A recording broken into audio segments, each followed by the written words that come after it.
Hello everybody, welcome back to Doki Doki Literature Club. Um, so, yesterday, we got through the first 2 days, and now we are here. So let's just... Hint, you can use the skip button to fast forward through text you've already read, okay? Cool. Okay, so for those of you who may be joining us for the first time, this is pretty much the entire game right here. In this game, you are writing poetry to woo the girl of your choice, as represented by the 3 little chibi icons down in the corner, which are slightly obscured by my camera, but I'm not going to move it right now, because I'm lazy. So you've got Sayori, the childhood friend. You've got Natsuki, who is this adorable little anime-loving pink-haired girl. And Yuri, who's the tall, dark, and mysterious one. And I am currently in the process of wooing Yuri, because she is my favorite. The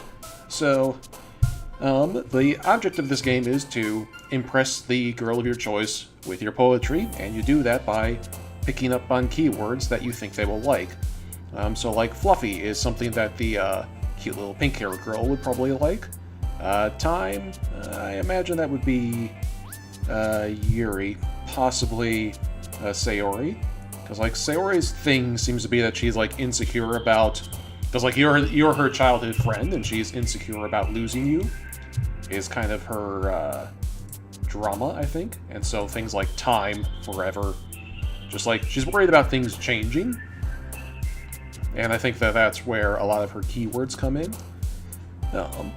And then Natsuki likes cute things, and then Yuri likes cosmic horror. So, anything having to do with existential horror, she likes. So let's see. And she also likes stuff that makes you think. So big, complicated words like variance will be something she likes. Yay.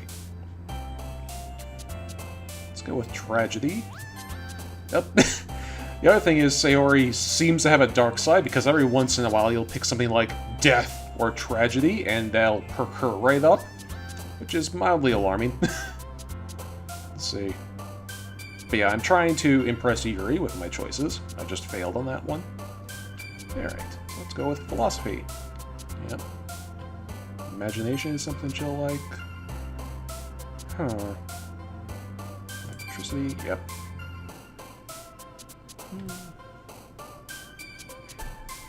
I say like death and suicide will probably both perk up Sayori. Let's go with a rain cloud. Yep, that impressed her too. Disoriented. Starscape. Or incongruent. Some of these words I've run into before. Eternity. Definitely her. Incapable. Horror. That's an easy one. Yeah, Doki Doki would definitely be Natsuki. Fantasy. Oh, that's also Natsuki. Okay. Afterimage.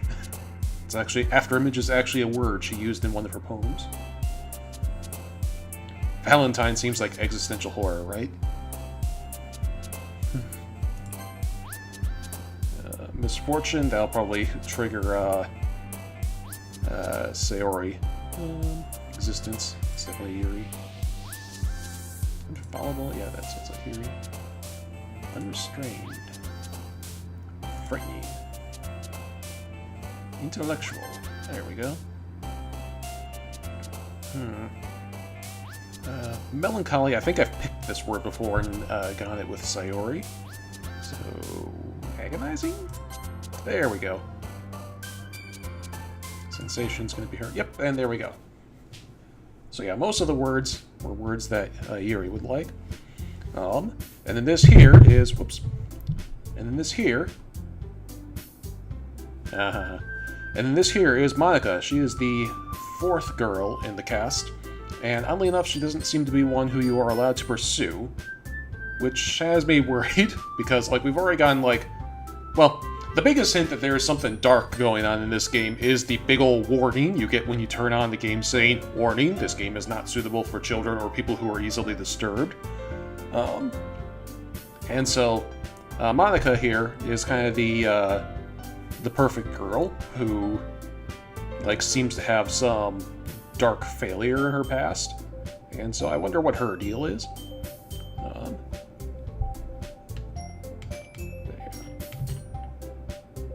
Oh man, I'm the last one here again. Oh yeah, and for the last couple days she's been late to the meeting, which is unusual for her because she's the perfect girl. She's never late. So why is she running late? I don't know, but something bad, probably. And here's me. And then I'm Minda, of course. Don't worry, I just walked in too. Were you practicing piano again? Yeah, let's go with that. You must have a lot of determination. Starting this club and now picking up piano? Well, maybe not determination. Also, she kind of looks like Pyrrha from Ruby, which is also a bad sign. But I guess passion. Remember that the club wouldn't be here if it wasn't for all of you. I'm super happy that you're all willing to help out for the festival, too. I can't wait for the festival. It's gonna be great.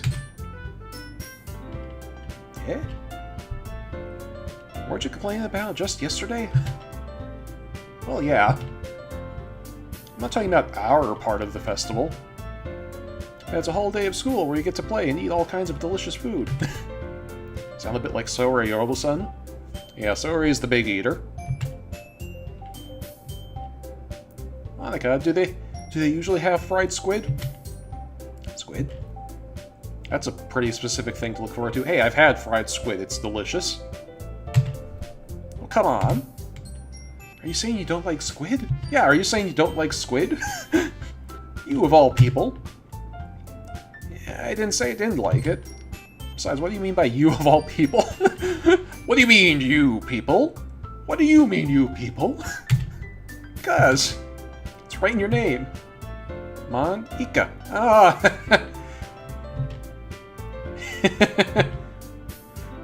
That's not how you say my name at all. Also, that joke makes no sense in translation. Ika. Ika's the Japanese word for squid. Yeah, or something. Let's just focus on our own event for a while now. Fine. Your reactions aren't as fun as Yuri's or Sayori's anyway. Excuse me. Where is Sayori anyway? Good question. Where is Sayori? She's never late. Oh, there you are. Oh dear. Looking down on nothing. I walk over to her. Hey, Sayori. I wave my hand in front of her face. Eh? We're spacing out again. Eh? Ah. Sorry. Don't mind me. You can go talk to everyone else. Is everything alright? Why wouldn't it be? Yeah, yesterday she was getting insecure because I've been hanging out with Yuri a lot, and she doesn't seem to like that. Just feels like you're a little off. Sorry for assuming things. You worry too much about me. I'm fine, see? Sayori shows me a big smile. Don't let me distract you from having fun with everyone. Well, alright. If you say so. A worriedly glance at Sayori before turning back towards everyone. The conversation is already dispersed with everyone back at their usual activities. Maybe I should ask Monica if she's noticed anything about Sayori recently. Since they've been preparing for the festival, they must be spending a lot of time together. I timidly approach Monica, who is shuffling through some papers at her desk. Hey, Minda, what's up? Hey, this might sound strange, but have you noticed anything up with Sayori recently? Anything up with her? What do you mean? Maybe I'm reading too much into it, but she seems a little downcast today. Oh, you think so? Can't say I've noticed anything about her. Monica peers across the room at Sayori, who is idly dragging a rubber eraser up and down her desk. Maybe there is something on her mind. I'm surprised I'm not the one asking you, Minda. certainly know her a lot better than I do. Yeah, but she's never like this. She's always talking to me about things that bothered her. But this time when I asked her, she was really dismissive. Well, it's because you're the problem. Sorry, no, it's not your problem. I just wanted to ask if you knew anything, so I'll drop it now. No. It's important to me, too. I mean, I'm also friends with her. And I also care about the well-being of my club members, you know? Maybe I'll try talking to her myself. Are you sure about that? She seems like she wanted to be left alone. Are you sure? Maybe she just has a hard time bringing it up with the person of interest. See, Monica knows what's up. See, this is a thing I like about the writing already, is that, like, these characters pick up on this subtext, you know? Person of interest. What do you mean by that? I'm saying that maybe the thing on her mind is you. Me? How on earth would you come to that conclusion? Because she's been paying attention to the game. Well, I probably shouldn't say too much, but Sayori talks about you more than anything else, you know? Oh. Eh? She's been so much happier ever since you joined the club. It's like an extra light has turned on inside of her. Hmm? No way. Sayori is always like that. She's always been full of sunshine. It's not any different from how it's always been. Well, you've never seen her at the club before you joined, so you don't know that. You're so funny. Have you thought that maybe you've always seen her as so cheerful? Because that's just how she is when she's around you? Oh. I said too much. I'm sorry, what do I know anyway? I didn't mean to jump to conclusions, so you should just forget about what I said. And I'll try to talk to her, so try not to think about it for now. Okay. Alright. Monica smiles meaningfully. I know she said to forget about it, though I knew that I wouldn't be able to get her words out of my head. Well, it's too late now. I've chosen my path. Maybe in the next game. Monica stands up from her desk and walks across the room to where Sayori is sitting. I watch her kneel down next to Sayori and gently talk to her. But she's keeping her voice so quiet I can't hear her from here. I sigh and sit myself down. I know Sayori told me not to worry about her, and to have fun with everyone else. But it's impossible to do when she's behaving like this. Exactly how much do I care about her, that I'm laying this weight on me so much? Now it feels like I'm the one behaving out of the ordinary. There's nothing I can do besides wait for Monica. Why does it feel like I'm being watched? Glance around the room. Suddenly I notice Yuri peering at me from over her book. Ah. But she looks away just as quickly with a flustered look on her face. I realize that she won't get anywhere like this. I've never really seen Yuri approach anyone or start a conversation of her own accord. So I have no choice but to approach her myself. Take the initiative. But now it's a little easier for me to do that. I stand up from my desk and sit down next to her own. Yep. Music change. I didn't mean to bother you or anything. Relax, you didn't even do anything. But I could tell that you wanted to be alone with your thoughts. Alone with my thoughts? How are you even able to tell that I was thinking like that? Well, it's something that I do too. So it wasn't hard for me to spot based on your posture and expression. Not that I was staring or anything. I didn't do anything creepy like that. In any case, I guess you were right. Sorry if I caused you any concern. Don't apologize. Your troubles are only the concern of those who willingly share in that concern. There, that's a nice sentiment. Of course, there are certainly those who find the most comfort in keeping to themselves. But if you would prefer to share what's on your mind, then I would be glad to listen. It's really not that big a deal. Just feeling a bit uneasy about Sayori. Sayori? Yeah, she seems a little off today, but when I asked her about it, she didn't want to admit it to me. So I can't help but wonder if something happened to her. Oh. It's quite romantic. Yes, it is. Sorry. I didn't mean to say anything stupid. It's not that. I didn't want you to misunderstand. Sayori and I have just been friends for a long time, that's all. Ah, I see. And perhaps it is unusual for her to be so dismissive to you about her feelings. Maybe I'm just reading a little too much into it. Minda. The world is full of meaning, often hidden deep beneath plain sight. And there are many untold mysteries behind every person, no matter how well you may know them. So you think that there might be something behind it after all? I think that Sayori is a very complex person. Her mannerisms on the outside don't always match what may be going on inside her head. She may not always know what she wants. I noticed her strange behavior today, too. And I also feel some concern for her.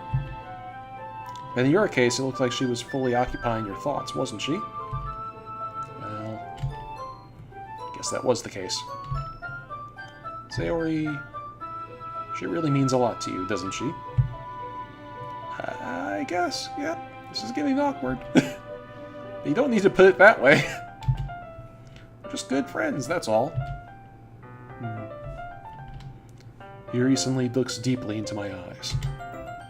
Her expression is gentle and curious, as if she were searching for something. Embarrassed, I avert my gaze. Sometimes, a person's mysteries are untold even to themselves. And you, as someone honest and caring, may uncover feelings you weren't aware were in you. That is, I think that she would be a very fortunate person to have you feel that way about her. Yuri, you're giving me too much credit.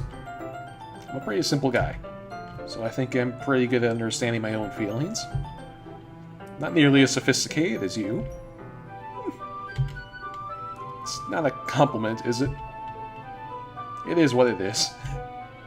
Anyway, as long as we're here, why don't we do some reading? Well, as long as you're okay with it. Yeah. Should be taking my mind off this whole thing anyway. Okay, everyone.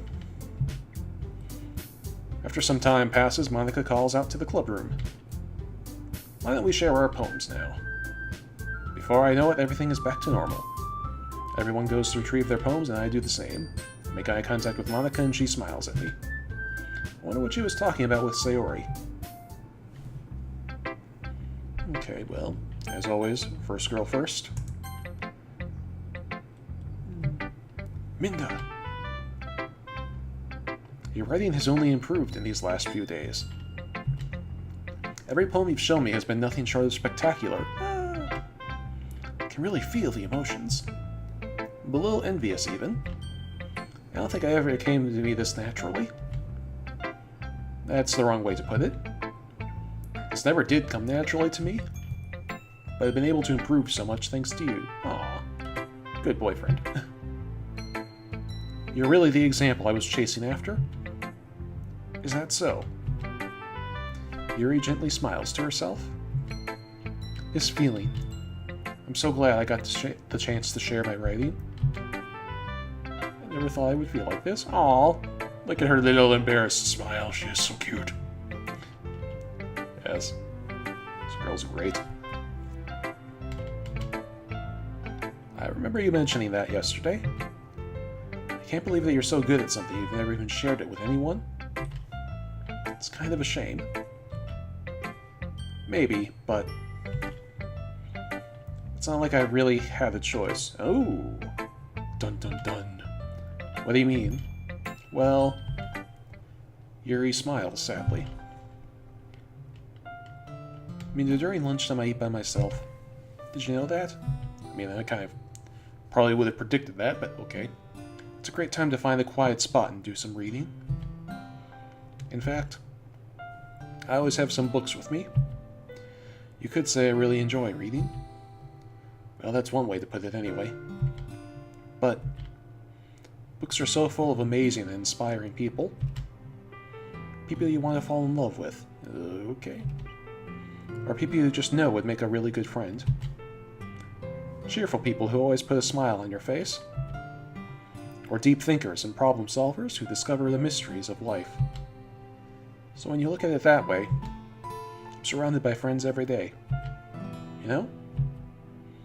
And those friends don't laugh at me. They don't tease me for spacing out all the time. They don't make fun of my body type. And they don't hate me for acting like a know-it-all. Aww. People say that about you? Well, Natsuki does. I'm not a know-it-all, Minda. It's the opposite. I don't know anything. I don't know how to talk to people. I don't know how to make people see me as normal. I don't even know how to make myself happy. Oh, this girl. I have all these feelings, and all I can do with them is read and write. But it wasn't until now that I started sharing it with you that I really understand what was missing all this time. But I haven't really done anything. No, that's wrong. Just being patient and respectful. That's really important to me. I know I'm a difficult person, Minda. I speak too slowly. I second-guess myself all the time.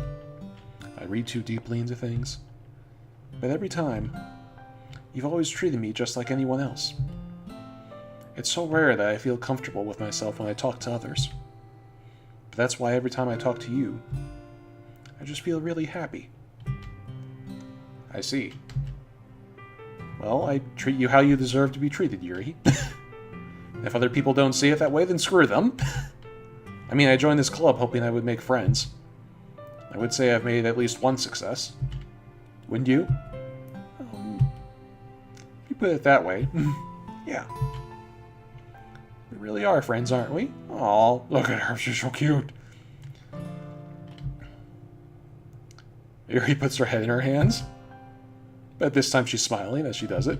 Do you want to show me your poem? Yeah, I do. Let me get it for you. Ghosts Under the Light, Part 2.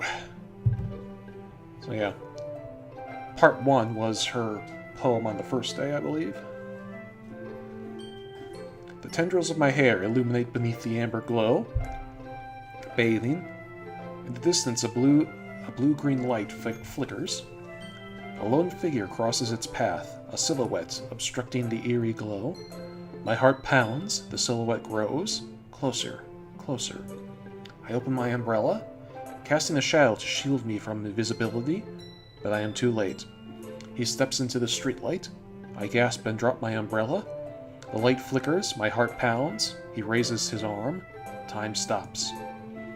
The only indication of movement is the amber light flickering against his outstretched arm. The flickering light is in rhythm with the pounding of my heart, teasing me for succumbing to this forbidden emotion. Have you ever heard of a ghost feeling warmth before? Giving up on understanding, I laugh. Understanding is overrated. I touch his hand, the flickering stops. Ghosts are blue-green, my heart is amber. Finishing the poem, I start to hand it back to Yuri. So, yeah, Crixwell, I maintain that the player character is great. The player character is great. He, is actually pretty good at, just saying emotional stuff. The player character is way better at this sort of thing than I would be.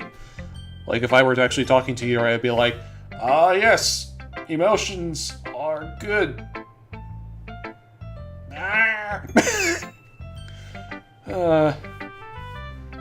So, this poem is interesting because it kind of feels like the ghost in the poem is, taking comfort in finding a stranger who they like, which sounds a lot like what's happening to Yuri right now, which kind of makes me wonder if this would be a different poem if I were on a different path. If I were on track with, if I were on track trying to woo Natsuki, would this be the poem that I got?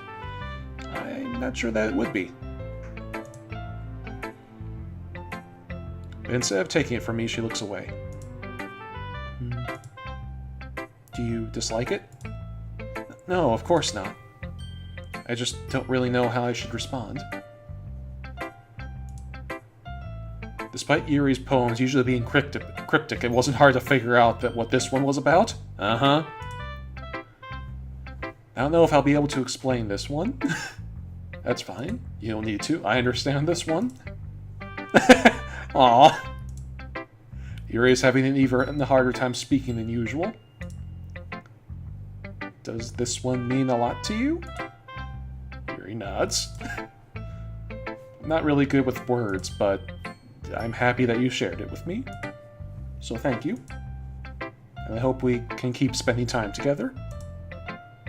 Aww. Despite my inability to make contact, I see a faint smile emerge from Yuri's lips. Look at her! Look at her! You're so cute! I once again try to hand the poem back to her. But instead, Yuri gently takes my hands and pushes them back towards me. I hesitate in response to her warm touch. You can... The poem's about you, stupid! Keep it! Once again, Yuri fails to form a complete sentence.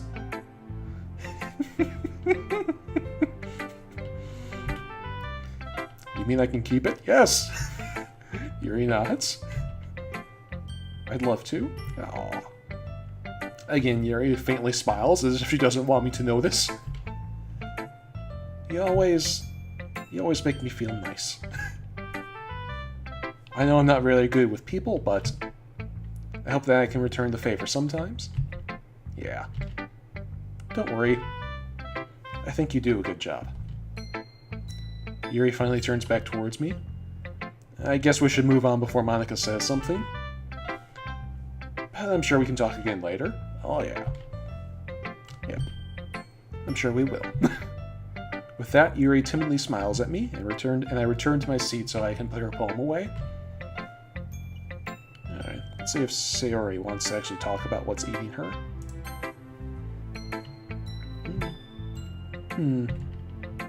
It's nice, I guess. Come on, I can already tell you don't like it. Well, you don't need to worry about what I think. After all, you wrote this for someone else, didn't you? Yeah, huh? Probably Yuri. Eh? I didn't write this for anyone specifically. Sure you didn't. Sure you didn't. Maybe. That's not really what I meant, though. But it's okay. You're making new friends, just like I was hoping. It's like, oh. It's like, this is getting sad. Because, like, this is what she wanted. She wanted you to join the club and make new friends, and now you're doing it, and you're leaving her alone, and so this is making her sad, and it's terrible. It makes me really happy. You're happy too, right? In this club? Well, of course I am. Good. Good. That's all that matters to me. Thank you, Minda. Yeah, I mean, less smooth, but this is clearly like an awkward yeah. Player character is less smooth than usual, but this is definitely an awkward situation. I mean, what do you say? Do you just come out and say, it's like, yep, I'm about to get a girlfriend, so sorry about the whole lifelong friendship and all, but things are gonna change. I mean, that's awkward, that's hard to say. Is there something wrong? No, nothing. Just a little tired today.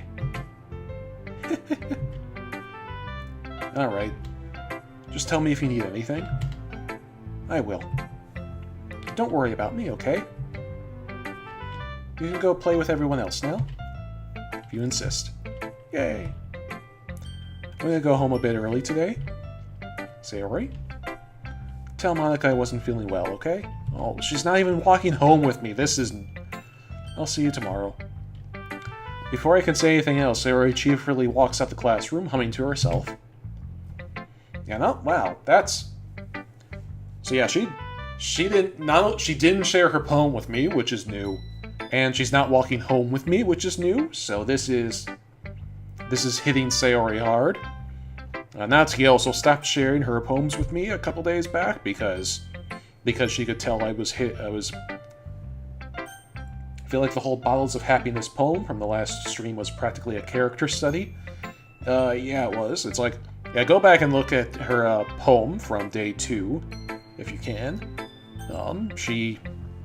It's like, she's got some shit bottled up inside her. So let's see. Natsuki's probably my second favorite girl, although, like, Sayori is growing on me all of a sudden with how sad she's being. Like, Natsuki's probably my second favorite. You know, it's like, on my second playthrough, I'm probably going to go after Natsuki instead of Yuri. And kind of the annoying thing is that she and Yuri are polar opposites, so everything I do with Yuri is pissing Natsuki off to no end, and has been since the very beginning. And so it's a little, it's kind of a shame, because I really do like her, and yeah, this is how she reacts to me at her first glance. Yeah, no thanks, I'm not reading your bullshit. You know, and it's sad, because I like her. I like all of these girls. They're all great. They're all cute. They're all valid. They're all valid, damn it. You don't even... Next! Yep, she's just... That was quick and to the point. So yeah, you see what I mean? The more I like Yuri, like, she's just immediately... Yeah, she's just immediately turned off by me now, because she sees how much I like Yuri. And I imagine the same thing will happen on my next playthrough with Yuri, when I'm going after Natsuki, so, damn it. Anyway, Monica, how are you doing? Sayori tries to make others happy, but she pulls out her own happy thoughts in the process. Yeah, that's pretty much it. Hey, Minda. Have you thought about what you want to submit to perform at the festival? Oh yes, and in classic high school anime tradition, there is a festival coming up, which we are building up to. Excuse me. Well, being in this club is one thing, but performing in front of a bunch of people? I'll have to give it some thought. Okay, no pressure. But whatever you do, I'm sure it'll turn out great. It would also make me happy to see. Anyway, let's take a look at today's poem. Sure. I let Monica take the poem I'm holding in my hands. Your style's gotten so refined, Minda. Yuri's been teaching you a lot of things, hasn't she? Mm-hmm. I guess so. Yeah, I've been noticing how much time you spend with her. I think I've heard her say more words these past couple of days than she's talked in the whole year. Not sure how you did it, but that's pretty impressive. Well, she just needs some patience and a way to talk about all the things in her head, I guess. I'm still getting the hang of it myself. You're certainly putting in a lot of effort. You must really like her. That's... It's awfully suspicious, you know? Spending time with her in the club room every day. Reading that edgy novel with her. Well... I just feel bad that she has a hard time socializing. Makes me want to make sure she doesn't spend all her time alone. Besides, the novel isn't too bad either, you know. Alright. I get you. Just be careful, alright? Ooh. I know that Yuri isn't used to opening herself up. So if something bad happens while she's vulnerable, then it could be really hard for her. Yeah. Her books aren't a total escape from reality. Oh, there goes gravity. Oh, there goes gravity. They're just a bandage. Ugh. You say that like I'm going to hurt her? Sorry, I didn't really mean that. If anything, she might accidentally hurt herself. Anyway, I'll share my poem with you now. Alright. The Lady Who Knows Everything. An old tale tells of a lady who wanders Earth. The lady who knows everything. A beautiful lady who has found every answer, all meaning, all purpose, and all that was ever sought. And here I am, a feather, lost adrift the sky, victim of the currents of the wind. Day after day I search. I search with little hope, knowing legends don't exist. But when all else has failed me, when all others have turned away, the legend is all that remains, the last dim star glimmering in the twilight sky, until one day the wind ceases to blow, I fall, and I fall, and I fall, and fall even more, gentle as a feather, a dry quill, expressionless, but a hand clutches me between the thumb and forefinger, the hand of a beautiful lady. I look at her eyes and I find no end to her gaze. The lady who knows everything knows what I am thinking. Before I can speak, she responds in a hollow voice. I have found every answer, all of which amounts to nothing. There is no meaning, there is no purpose, and we seek only the impossible. I am not your legend does not exist. And with a breath, she blows me back afloat, and I pick up a gust of wind.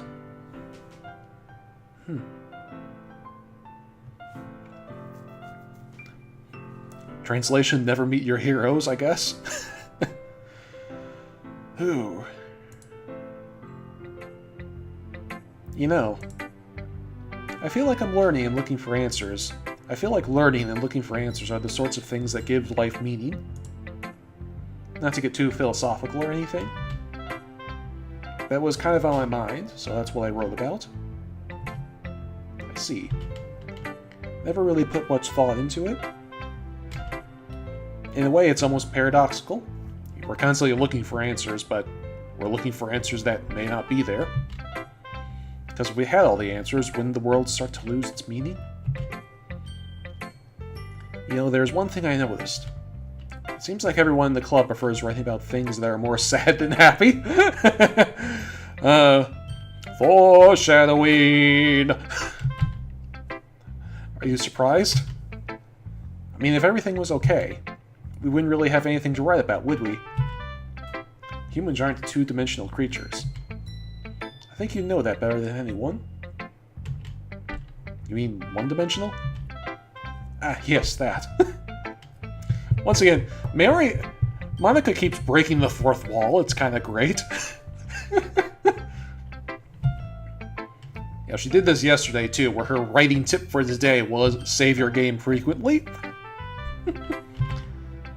Here's Monica's writing tip of the day. Ah. Are you ever too shy to share your writing because you're afraid it's not that good?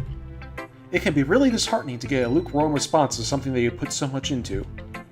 But if you find other people who enjoy writing, then sharing becomes a lot easier. Because instead of just telling you that your writing is good, or okay, or bad, they'll want to focus more on everything that went into it, and the things you can work on. It's much more encouraging that way, and it will make you want to continue improving. It's almost like having your own little literature club, don't you think? That's my advice for today. And again, our character's already in a literature club. So this is she's not even talking to the player character, she's literally talking to me. She is talking to you, the actual player. This girl's kind of crazy. I love it. That's my advice. Thanks for listening. Okay, you three. We've all done sharing poems, right? Why don't we start figuring out... Hold on a second. Is it just me, or did you say something strange just now? In fact, there are only three of us. Something did sound a bit unusual. It was the number 3. Because Sayori is gone. That's right. You deviated from your usual catchphrase when addressing the club. Catchphrase? I don't have a catchphrase. Jeez. Why is the mood so weird today? Look, even Yuri isn't immune to it. Ooh. Stagnating air is common foreshadowing that something terrible is about to happen. It's like, how many times have I been jokingly saying foreshadowing, and now Yuri's getting in on it? This is why I chose Yuri, people. It's like, I love her. She's great. In your books, maybe. Look, the only thing different is that Sayori isn't here. Ah. It seems you're right. Sayori always helps lighten the mood a little bit, doesn't she? It's almost like everyone's balance is thrown off a little when she's not around. Where the heck did she run off to, anyway? I thought she just went to pee. Natsuki, please, social decency. Oh, come on. She actually wasn't feeling too well and went home early. Is that so? Hope she's alright. Seriously? Of all the times to not go home with her, you pick the time she's not feeling well? Ooh. I didn't even think of that. I mean, that's some shade, Natsuki. So much for you two being all lovey-dovey. Well, I mean, we're not lovey-dovey. No. First of all, stop misunderstanding my friendship with Sayori. And second, she's kind of been avoiding me today, so I didn't want to force her. Oh? That curious expression coming from Yuri, of all people. Calm down, guys. I talked to her earlier, and everything's fine. What did she say? Anyway, we need to figure out the rest of the festival preparations, so let's decide what everyone will be doing this weekend. I already know what I'm doing. That's right. Natsuki will be making cupcakes. We'll need a lot of them, and in different flavors. Can you handle that all by yourself? Challenge accepted! As for myself, I'm going to be printing and assembling all of the poetry pamphlets. Sayori will be helping me design them. And as for Yuri, you can... Guys, can you help me come up with something for... What? I'm useless. Oh, no! That's not it at all.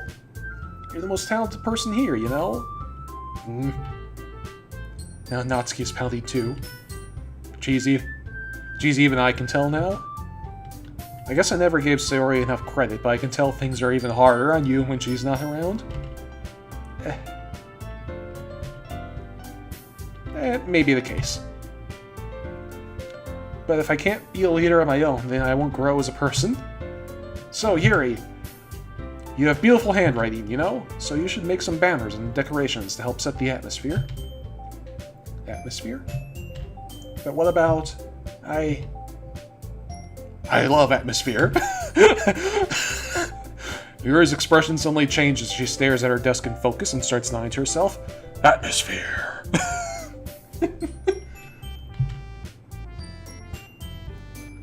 Your mind is already racing, I see. That's great. You'll be a wonderful help, Yuri. But anyway, that just leaves you, Minda. The one who is truly useless. Don't say that. In fact, both Natsuki and Yuri have some pretty heavy tasks to handle. It would probably go a long way to give one of them a hand. It'd always help me out as well. Well, I mean, this is going to be an obvious choice. I would be really appreciative of that. That's... Is Monica suggesting I spend the whole weekend with one of my club members? How on earth are they going to respond to a suggestion like that? I suppose I wouldn't mind a bit of help. Well, even if you don't know how to bake, there's always some dirty work I could give you, like washing dishes or something. It's not like Monica's going to give me a choice, and you shouldn't be sitting on your butt anyway. Natsuki tries to mumble a bunch of excuses like that. If I recall, Natsuki, you mentioned that you would like to handle the baking on your own. Minda may not like to be around if you only make him out to be a nuisance. So therefore, he may be more suited to assisting with the decorations. Hold on, I never said that. How hard can it be to make a few decorations anyway? Sounds more like you're just making excuses for Minda to... Where are you seeing? It'll be extremely meticulous work. Is that a new pose for her? Yeah, Yuri's like determined pose? Well, I don't think so. I think it's just like, you know, different connotations. It'll be extremely meticulous work. And baking isn't. Yeah, I think it's, yeah, I think she has had this pose before, it's just that the connotation's a bit different. Just what do you think? Guys, let's settle down for a moment. In the end, I think it's up to Minda to decide how he'd like to contribute. Besides, he hasn't really gotten the chance to spend any time with me yet, you know? So I'm sure he's interested in... You literally just said... I'm surprised as well. I'm just saying, no. Jeez. Can we just settle this already? Yeah. Minda, you're okay with this, right? In the end, it's up to you. Of course.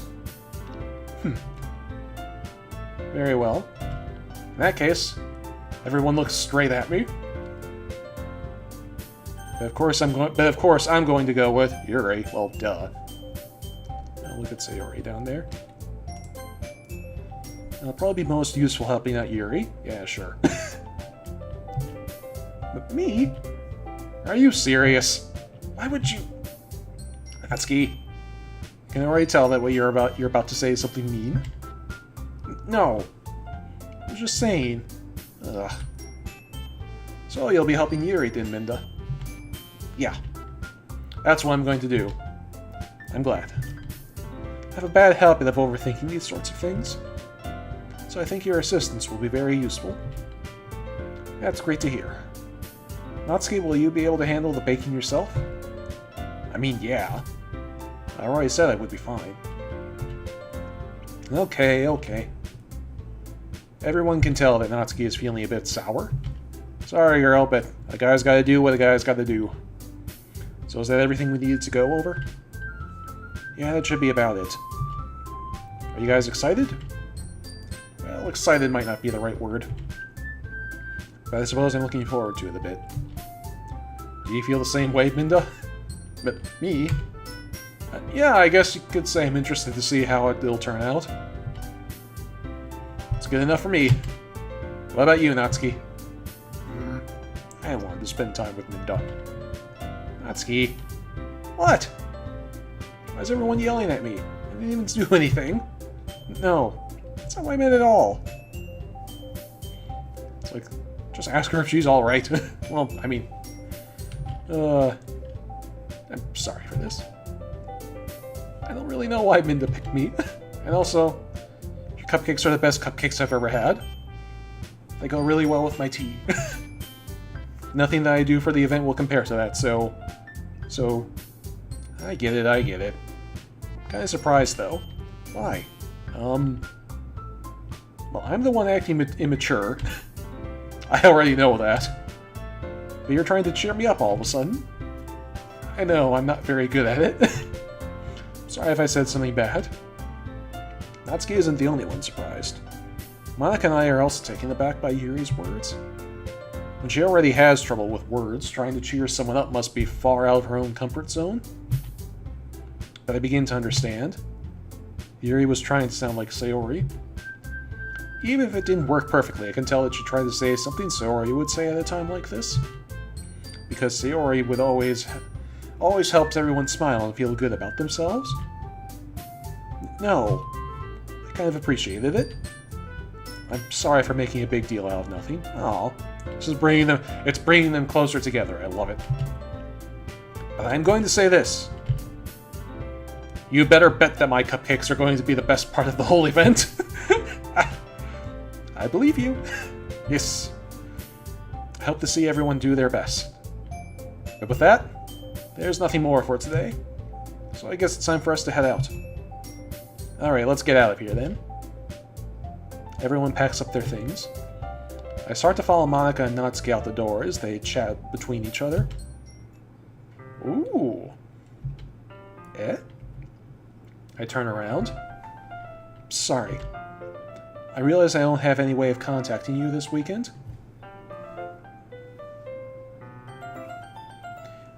Yeah, Natsuki might be the pink cupcake making one, but Sayori is the Pinkie Pie of the group. Yeah, definitely. It's like, those of you who know My Little Pony, Sayori has some definite Pinkie Pie vibes coming. Because, like, Pinkie Pie does the same thing, where where she is all happy and bubbly all the time, but it is to some degree an act, just to make everybody else happy. And that can be a little... And, like, sometimes the mask cracks a little bit. I realize that I don't have any way of contacting you this weekend. Oh, you're right. Can't believe that's my mind. Should I give you my phone number? I think that would be the best way, yeah. Alright then. Yuri and I exchange phone numbers. Okay. And I'll be stopping by your house on Sunday. Eh? My house? Is that a problem? No, not at all. I just thought that I would be the one going to your house, since I'm the one helping you. I suppose that makes sense. But if you don't mind, I think I prefer going to your house. What are you hiding in your home life, Yuri? Alright. In that case, it won't be a problem. I decided not to press Yuri for a reason. It's not like it shouldn't matter much either way, so I'll just need to make sure my room is clean. Looks to my own room. Yeah, I would not be ready to have Yuri over for company. It's... Yeah, like, the thing you can't see is that, like, this box around my head, this is pretty much the only clean square of my entire apartment. I'm not even joking. It's a little sad, actually. Anyway. I hope I managed to make myself useful in some way. Not nearly as creative as you are. Don't underestimate yourself, Minda. I think that will make a very productive team. Even if you only chose me because you felt bad or something. Oh! You don't actually think that, do you? I don't know. It's difficult to come up with any other reason you may have chosen me. It's because I like you, you... You're forgetting the one reason with the most common sense. I chose to help you because it's what I want to do. But... Yuri thinks to herself with an extremely tense expression. Yuri, you're overthinking this? You wanted me to point out when you're overthinking things, right? Eh? I didn't realize. I'm telling you I want to. That's all there is to it. Do you believe me? Yuri thinks really hard again. She looks straight into my eyes for a long while.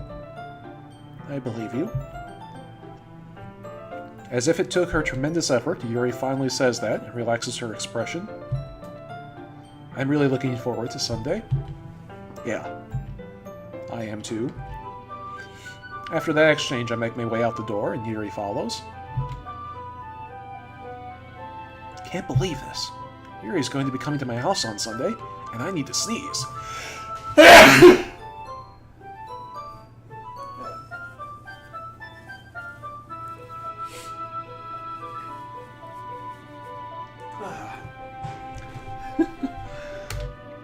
My anxiety shoots through the roof.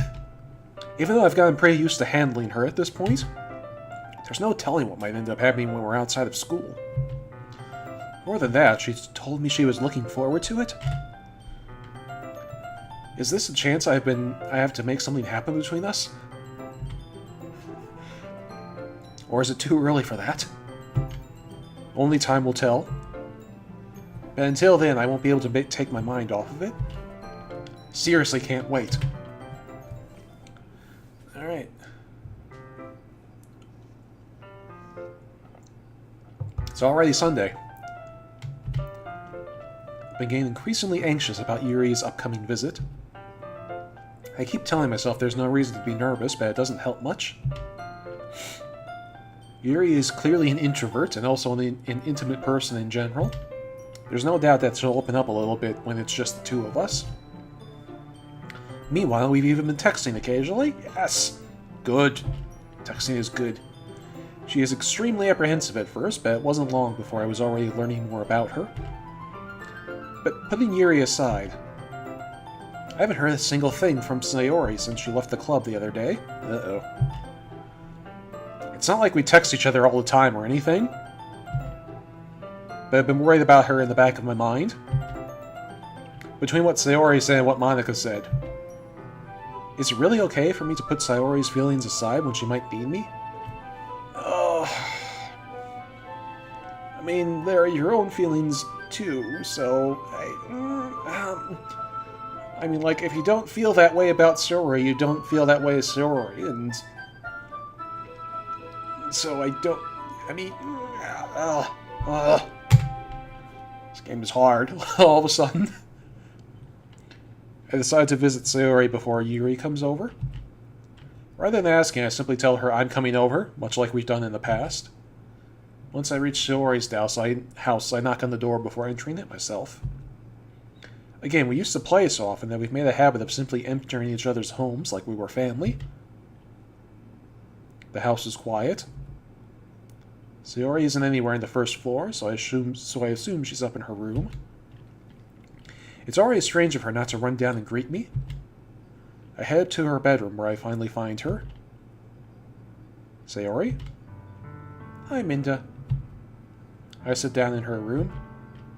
Sayori forces a smile, but it's easy to tell that she's different. There's a minute of silence between us. You haven't come over like this in a long time, have you? I guess you're right. It has been a long time. Not much has changed, has it? I like the giant cow in the back room of her room. I'm sure Moo loves the giant cow. Sayori's room is as messy as it's always been. I also recognize some new stuffed animals and wall decorations that she's had for years now. The same stuffed animals and wall decorations that she's had for years now. If you came over more often, it wouldn't be such a mess. Hang on. Oh, yep, just... I nudged my mic cord, to make sure I didn't unplug it. Oop. That's because I end up cleaning it for you. That's because I end up cleaning it for you. How come you suddenly wanted to come over today? Aren't you supposed to see Yuri? Yeah, but... Wait, how did you know that? Sayori had already left by the time we decided that last meeting. Monica told me. It's only natural for her to keep me informed about the festival preparations, right? Yeah, that's true. But what about you? Aren't you going to be helping Monica today? Of course. But I'm just helping her online. We didn't plan to meet up or anything. Ah, so it's just me and Yuri then. Yep. There's more silence between us. Sayori stares in a random direction. Everything about her behavior is really uncharacteristic. I finally get to the point. I just wanted to see how you were doing. After you left on Friday. When something's wrong, you can't hide it. I know you too well. So... Sayori smiles, shaking her head. It's no good, Minda. Yeah? Why can't it just be like it's always been? This is all my fault. If I didn't get so weak and accidentally express my feelings. If I didn't make that stupid mistake... Oh. Now she's blaming herself for having feelings.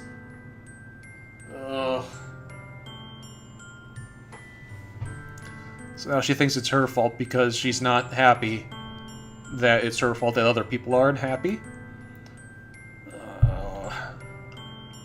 Yeah, so this is... If I didn't make that stupid mistake, then you wouldn't have been worried about me at all. You wouldn't have come here. You wouldn't have been thinking about me all right now. This is just my punishment, isn't it? Getting punished for being so selfish. Oh, it's not selfish to feel things. I think that's why the world decided to have you come over today. Just wants to torture me. Sayori. I grab Sayori by the swords. What on earth are you saying? Are you listening to yourself right now? I know something happened to you. There's no other explanation for you to be like this. So tell me already. Until I know, I won't be able to stop thinking about it. Sayori gives me an empty smile. You really put me in a trap, Minda. But you're wrong. Nothing happened to me. I've always been like this. And you just couldn't see it because you only ever saw her with the mask on. You're just seeing it for the first time. Seeing what? What are you talking about, Sayori?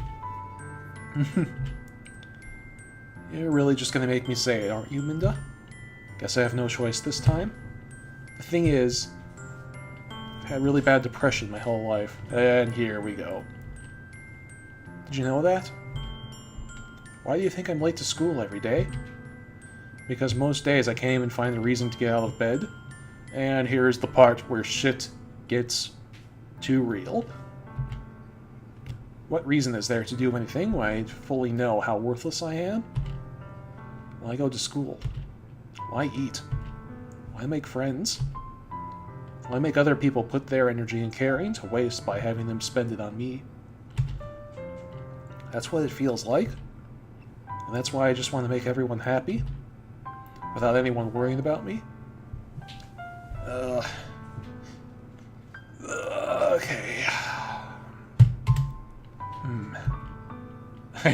I am in shock. Thank you, game. Thank you for syncing us up like that.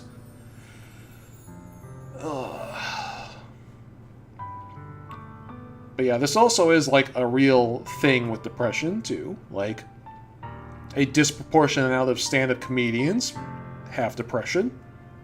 See, for example, Robin Williams, among others. It's just, it's a thing. When you're depressed, you want to make other people happy so that they don't have to feel the way you do. Okay. Okay, keep going, Minda. You can do it. I can't even figure out how to respond. How is it possible that Sayori kept this from me the entire time that I've known her? Did she really want so badly for me to just not think about her? Why, Sayori? Why is it that you've never told me about this? It almost feels like I've been betrayed as your close friend.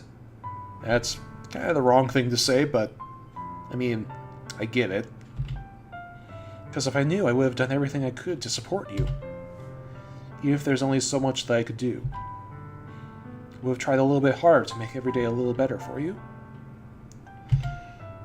That's why I'm your friend. It's like other people going, no, don't say that! It's like, I mean, he did rally at this second half of that sentence, but yeah, don't say you don't say that she betrayed you for hiding that she has depression, dude. That's so the wrong thing to say. All you had to do was tell me. You don't understand at all, Minda. Why do you think I didn't tell you? Because if I told you, then you would have had to waste effort caring about me instead of doing important things? Oh.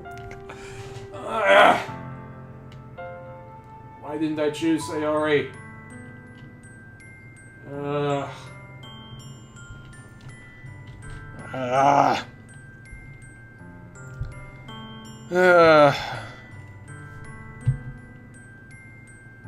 I don't want to be cared about. Oh. Fate the other way this time. Okay. Alright. It's bittersweet when people try to care about me. It feels nice sometimes. But it also feels like a bat being swung against my head. That's why I wanted so badly for you to make friends with everyone else. Helping everyone be happy together is the best thing for me. But then I discovered something else, too. Seeing you make friends and get closer with everyone in the club made her sad because she wasn't hanging out with you anymore. It feels like a spear going through my heart. So that's why I decided the world just wants to torture me. Every path leads to nothing but hurt. You're right that I don't understand. I don't understand your feelings at all, Sayori. I don't need to understand. Whatever it takes for me to help you stop hurting, that's what I'll do. Knowing there's nothing, well... And yeah, it doesn't work that way, dude. You can't... You can't do that. I mean, you literally can't. That's kind of the definition of depression, is that you can't make the hurting stop. Nothing at all. The only thing that could have helped is if everything could be like it always was. but I was selfish. I finally show you what a horrible person I am.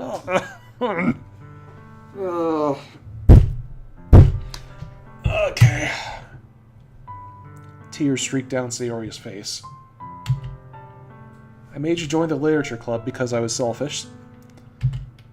And I was punished by my heart hurting in a way that I couldn't understand. And now you came here and I made you hurt too. I'm just weak and selfish. That's all I am. That's why I'm going to accept these punishments.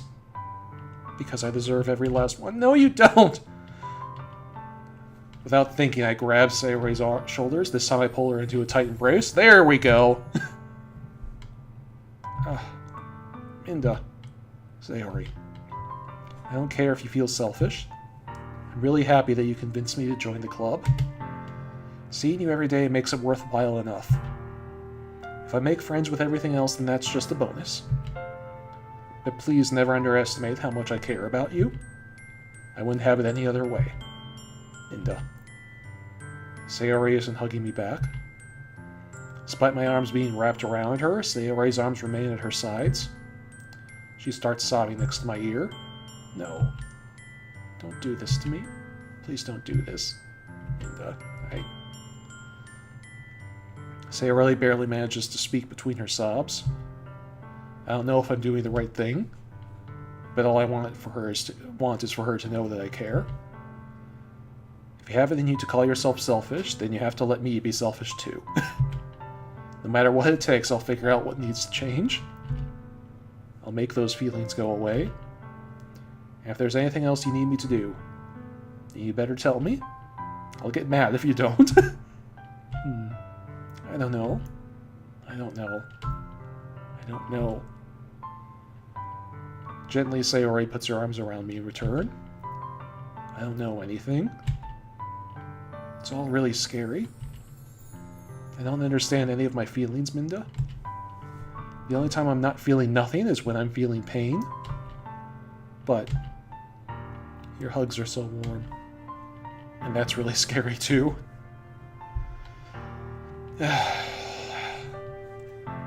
Sayori lets me go.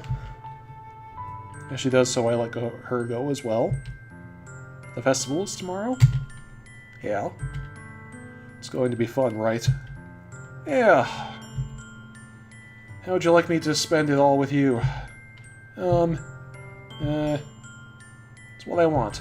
I promise. I think that would be nice then. Yeah. Sayori wipes her eyes. If I could spend the whole day here, I would. Of all days, it has to be this one where I have other plans. Maybe I should cancel. No, don't. Please don't. If you did that, then I really wouldn't forgive you.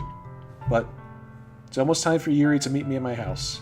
At the very least, do you want to come along and help out? It would be fun. To my surprise, Sayori shakes her head. I'm sorry. I don't know if that would be very good for me today.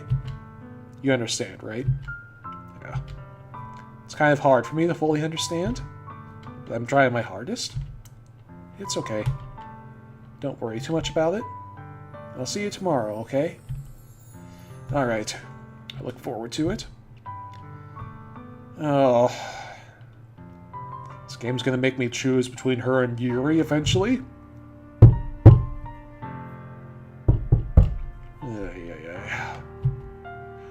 On the way home, I find myself still feeling uneasy. But it's hard for me to keep thinking about when Yuri is about to come over too. I think Sayori is right. I shouldn't be worrying too much, and we're definitely going to have a great time tomorrow. I should just focus on what's ahead of me. So I approach my house, I see something that makes me feel a moment of panic. Yuri! Ah! Thank goodness. You're a little early. I'm sorry I wasn't home yet. Were you waiting for a long time? No, I just got here. But I started to get really nervous when nobody answered the doorbell. You always could have texted me. If I had known, I would have reassured you and hurried more on my way home. I suppose that's true. I didn't think of that for some reason. It should be common sense to do that, but I decided to ignore it. Well, she's not good at being social, so I understand that.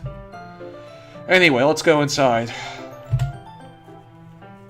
I see you brought a lot of stuff with you. The house seems to be identical to Sayori's. Well, yeah, I mean, that is a common thing in Japan. Well,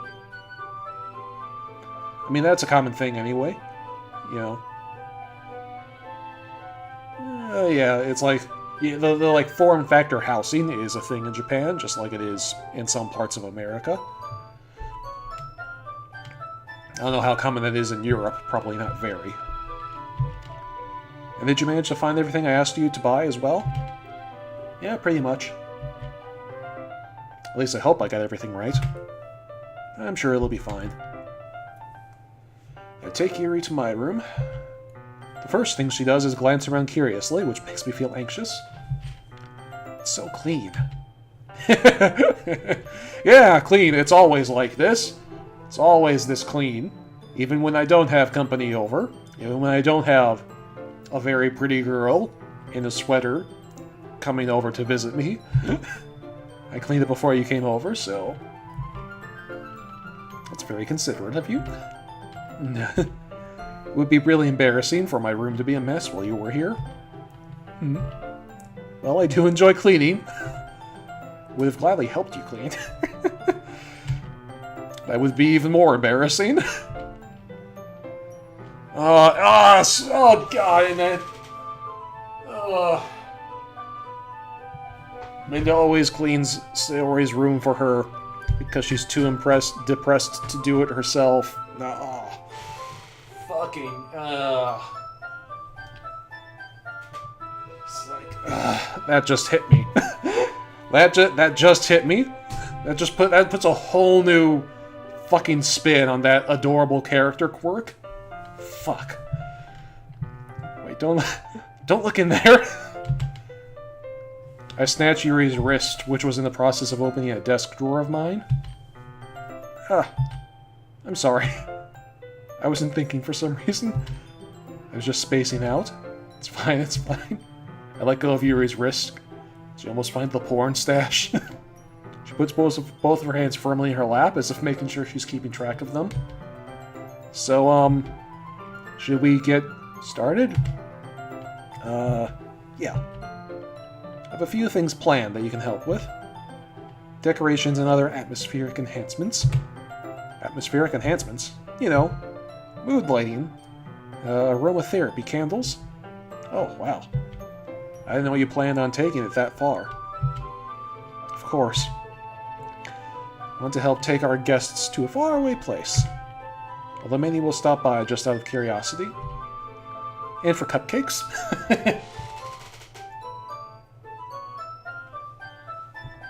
Can't forget the cupcakes, the most important thing. I'm determined to provide an experience that will leave them wanting more. That's great. It's easy to forget that you're a pretty intense person. Intense? I guess that's the best way to put it. Is that a bad thing? No, not at all. It's something that I like about you, actually. Is that so? That makes me feel relieved. And kind of happy. Yeah, no need to be so anxious. You can relax a little. Relax. I brought some things for relaxation. I was going to use them during the poetry event. Oh yeah? Like what? Let's see. Yuri rummages through her bag. She pulls out a few candles and a wooden cylindrical cylinder-shaped object. I did some shopping on the way here, so I happen to have these in my bag. I plan to cover the windows in black paper and use the candles to light the room. I think that would be amazing, wouldn't you? It'd be a little hard to read poetry like that, but okay. It would be pretty neat, though. What's the wooden thing? Oh, this? It's a diffuser for essential oils. Okay, now that's cool. How familiar are you with aromatherapy? None at all. I know you make things that smell nice. That's all I know about aromatherapy. It's one of my favorite contributors to a positive atmosphere. Depending on the oils or herbs you choose, you can change the mood of the area itself. You can even feel it permeate through your body. relaxation, positive energy, romance, reflection. It's almost like magic. Yuri takes the cylinder and pushes a switch on the bottom. In just a moment, a tiny ray of vapor begins to sprout through a small hole at the top. Oh, it smells wonderful. Yeah, I've seen those things. They are very nice. What kind of mood is that one for? This is a jasmine essential oil. It smells a little sweet and flowery, right? That's a good way to describe it. I chose jasmine for the event because it provides more than relaxation. Jasmine enhances your emotions and helps you feel them flow through your body. You feel warmer and your heart pounds more heavily. Don't you think that'll be perfect for sharing our poems? It does sound suitable. But you seem to know a lot about this, so I'll trust your opinion on it with anything. Yuri smiles gently, clearly enjoying herself. She again reaches into her bag and pulls out several spools of thin ribbon. What are these for? Well, did you purchase the origami paper I asked you to get? Yeah, I have it over here. We won't be using the paper for folding origami. What I'd like to do is write a different word on each paper. We'll need about 100 of them. Oh yeah? What will these be used for? Well, I'm going to cut pieces of ribbon to hang from the doorway of the classroom. Then we can fasten the paper into ribbons to create a doorway curtain. That does sound neat. And we have a new person. Oh hey, I literally just finished playing this. Yep, welcome to the stream. We just found out that Sayori is struggling with depression, and it was very depressing. Then we can fasten paper and ribbons to create a doorway curtain. Wouldn't that be beautiful? It would also catch the eye of those passing by the room. It may attract some people to come peek in. That's creative. I had no idea you'd be so good at this. Is that so? Well, I suppose I do get a little intense, as you'd put it. She's got the little ghostly laugh. I love it. Yuri giggles with red cheeks. Is it just me here? Is she more relaxed when it's just the two of us? Or maybe it's the excitement she feels from sharing something that she enjoys. Here's a marker, Minda. You can write any characters you want. I'll help you once I finish cutting the ribbons. Alright. Sitting on the floor together, the two of us get to work. Excuse me. I carefully draw a different character on each paper, doing my best to manage my bad handwriting. Yuri unravels a long strand of red ribbon to her desired length. Then she reaches into her bag once more and pulls out a pocket knife. The knife is strangely beautiful. The silver handle has an intricate pattern of waves and it's etched into it. The blade itself is gently tinted blue. That's no ordinary pocket knife. Looks really fancy. Well, embarrassed, Yuri looks away. You're going to think it's weird. Whatever it is, I have no reason to judge. To each their own, right? If you promise you won't be weirded out. Yeah, I promise. Alright. The thing is, I'm kind of into knives. Oh, boy. Alright, so... This is gonna be a new thing.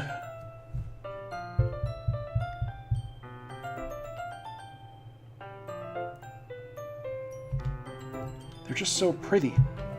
I can't help it. Pocket-sized orcs. I don't know what it is. The combination of craftsmanship and the feeling of danger, maybe? Ugh, what am I saying? Please don't think I'm weird for this.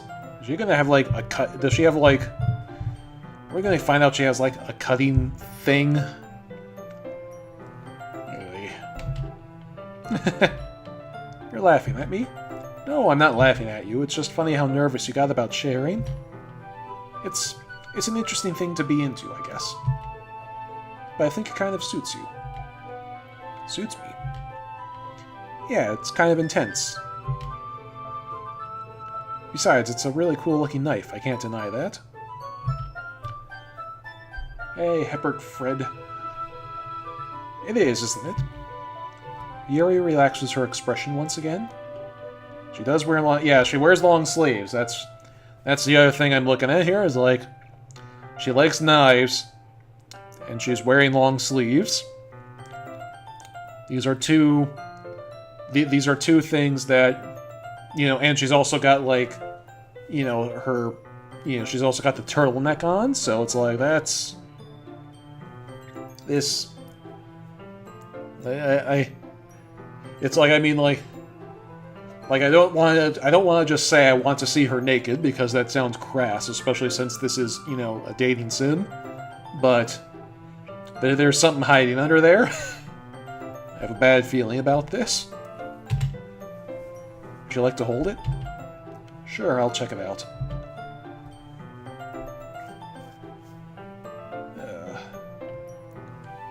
Yuri carefully hands me the knife with the handle facing me.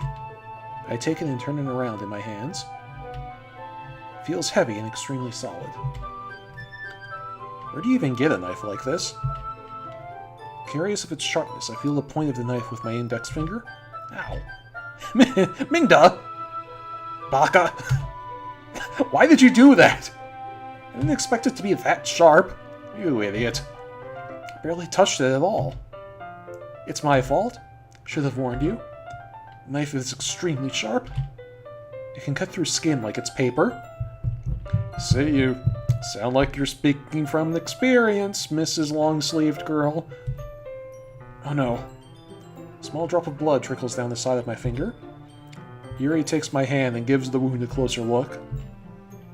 She stares at it and noticeably fidgets. She's just gonna stick it in her mouth. Is she a vampire? Is she gonna go Kanaya on us? If you're squeamish, I'll go wash it off now. Without... Called it! Fucking Kanaya up in here. Without worrying, Yuri puts my finger in her mouth and licks the wound.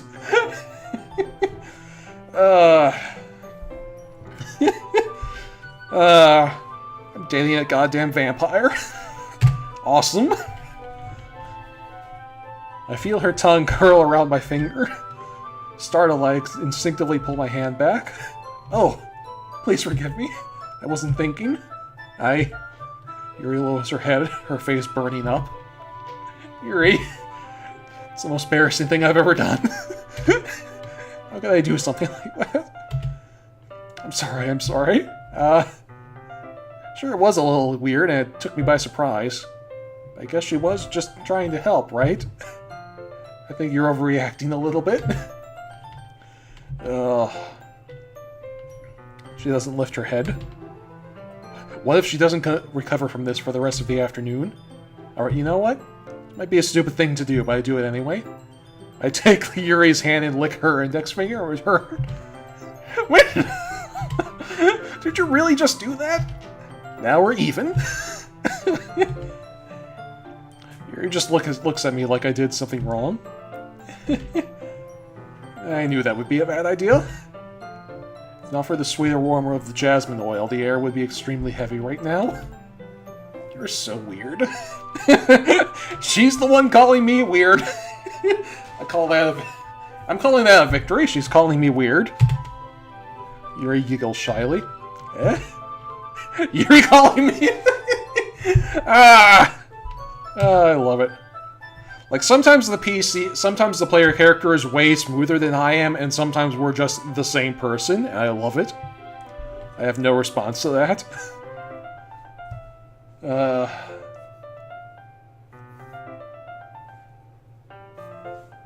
And Crixwell saying, if this had fantasy elements, then Yuri would be the vampire and Natsuki would be a werewolf. Maybe. I mean, she does... Like, Yuri does have that whole vampire aesthetic going, you know, with the, you know, dark hair, pale skin, you know, that whole thing. Where do you keep your bandages? I don't think I need one, actually. It was a tiny cut. It's alright, stopped bleeding. I see. That's relieving. The tension is quickly lifted.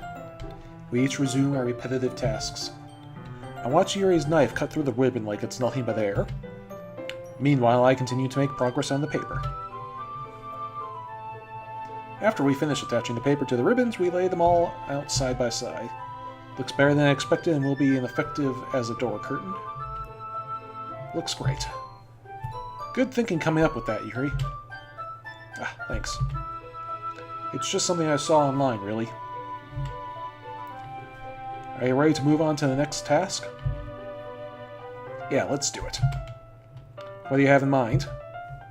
I'd like to create a banner. That's why I asked you to buy the paint tablets. Oh, that's right. One of the things that she had asked me to buy was a kit of watercolor paint tablets. We'll need about 6 cups of water for each tablet. Alright, got them up, getting that. Be right back in a minute. Thank you very much. Just kind of skipping over the, like, perfunctory dialogue. Oh, and just a little bit of water is okay. If you feel the cup's too much, it'll be too diluted. The next task in the Tri-Wizard Tournament. Watercolors. Taking Yuri's advice, I decided to use small plastic bathroom cups rather than full-sized glasses. I put them on a plate to catch any paint that drips and then bring it back to my room. Yuri? Yes? I come in to see Yuri quickly unrolling her sleeve, pulling it back over her arm. Oh, yeah. Yep. Ah, nothing. Yeah, she's a cutter. Your face is a little red. Is it too hot in here or anything? No, not at all. Is this my first playthrough? Yes, this is my first playthrough. But probably not the last. I think after this, I'm going to want to do the other playthroughs with the other girls, I think. Because they're all like... It's like all three of the girls are very interesting, and I want to see where their stories go, and their paths.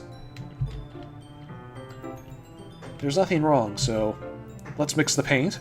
Except for the fact that you were totally hiding the cuts that you have on your arms. Alright. Yuri hurriedly dismisses me and takes it upon herself to unwrap the tablets, dropping them into the cups.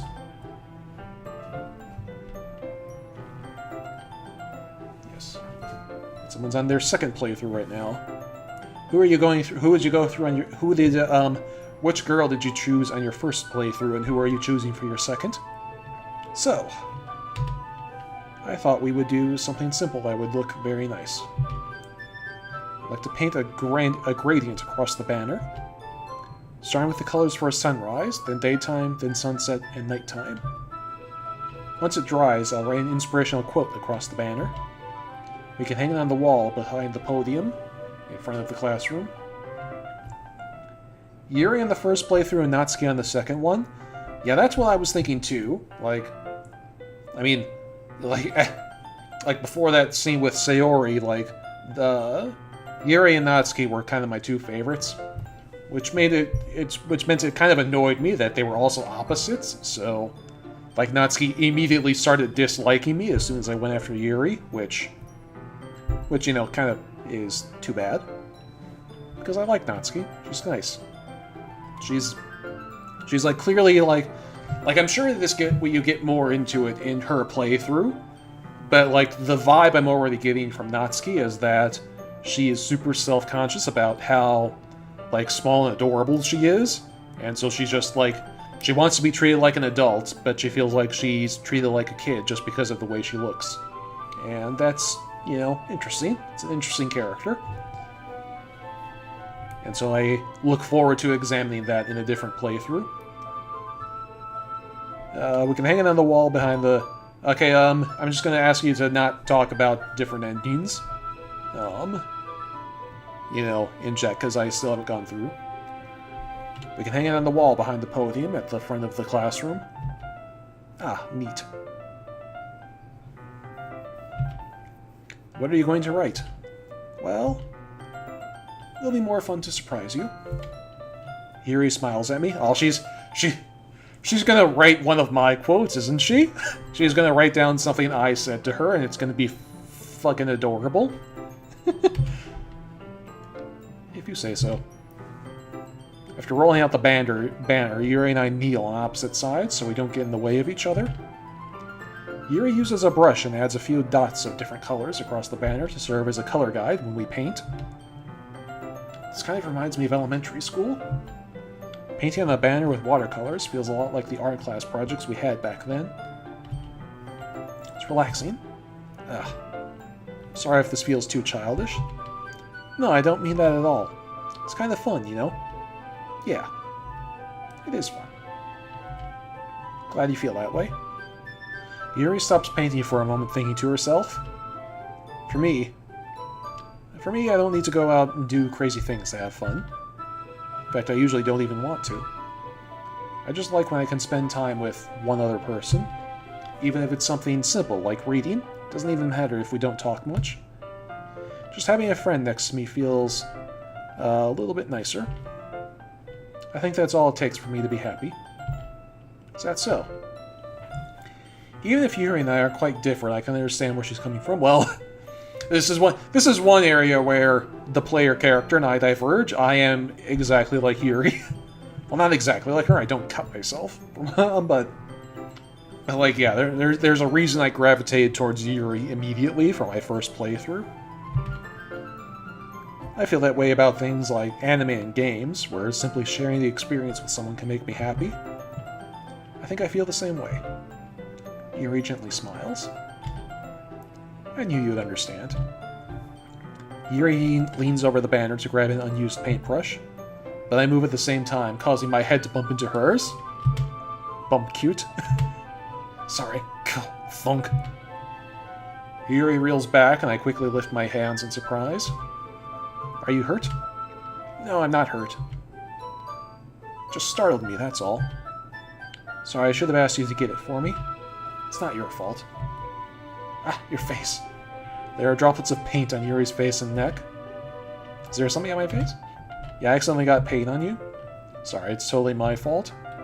I'll get a towel right away. I wish I'd fetch a small towel and dampen it with hot water. I return to my room and kneel down in front of her. Here. I pat down Yuri's face and neck with the towel. Ah. Is something wrong? It's hot and I didn't expect it. Sorry. Didn't want to use cold water. Yeah, that'd be a little rude. Having finished, I start to retract my hand, but Yuri suddenly holds my wrist. Wait. Eh? Just a little longer. Aw. She's getting intimate. It feels really nice. I keep my hand still against Yuri's neck. She looks into my eyes. It's an intense expression that I recognize from when she reads her books. Almost as if she's lost in a daze, enveloped by her own thoughts. She breathes gently, half through slightly parted lips. What's happening?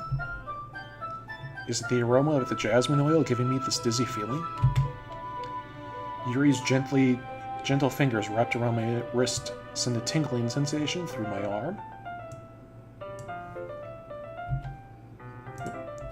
And suddenly her face seems to be much closer to mine than it was just a moment ago. Yuri slowly pulls away. Sorry. Been feeling a little lightheaded today? I didn't mean to space out. It's fine. The moment is over as soon as it began. Yuri picks up her brush again, but her movements seem clumsier, like she's unable to focus. I remain silent, forced to ignore the event that just transpired. I hesitantly retrieve my own brush and continue following Yuri's example. That should do it. I finish filling the night sky with white dots that look like stars. Looking at the banner as a whole, it's very pretty and natural feeling. I think it came out better than expected. Really happy with the result. Yeah, me too. Are you going to add the lettering now? Not yet. She wants to keep it a surprise because she's going to quote me. And it's going to be adorable. It's true, but won't that take a while? Well, perhaps it would be best to leave it here, then have you bring it in the morning. I can do the lettering in the classroom before our event starts. Is that okay? That's totally fine. Wonderful. Wunderbar. In that case, I don't think there's anything more for us to do here. Whew. Say that like you're glad it's over? Was I wrong to assume you were at least enjoying yourself a little bit? No, it's not that. Just glad that we managed to get everything done. Yeah, so just readjust these windows a little bit. Okay. Yeah, we're good. I see. I am too.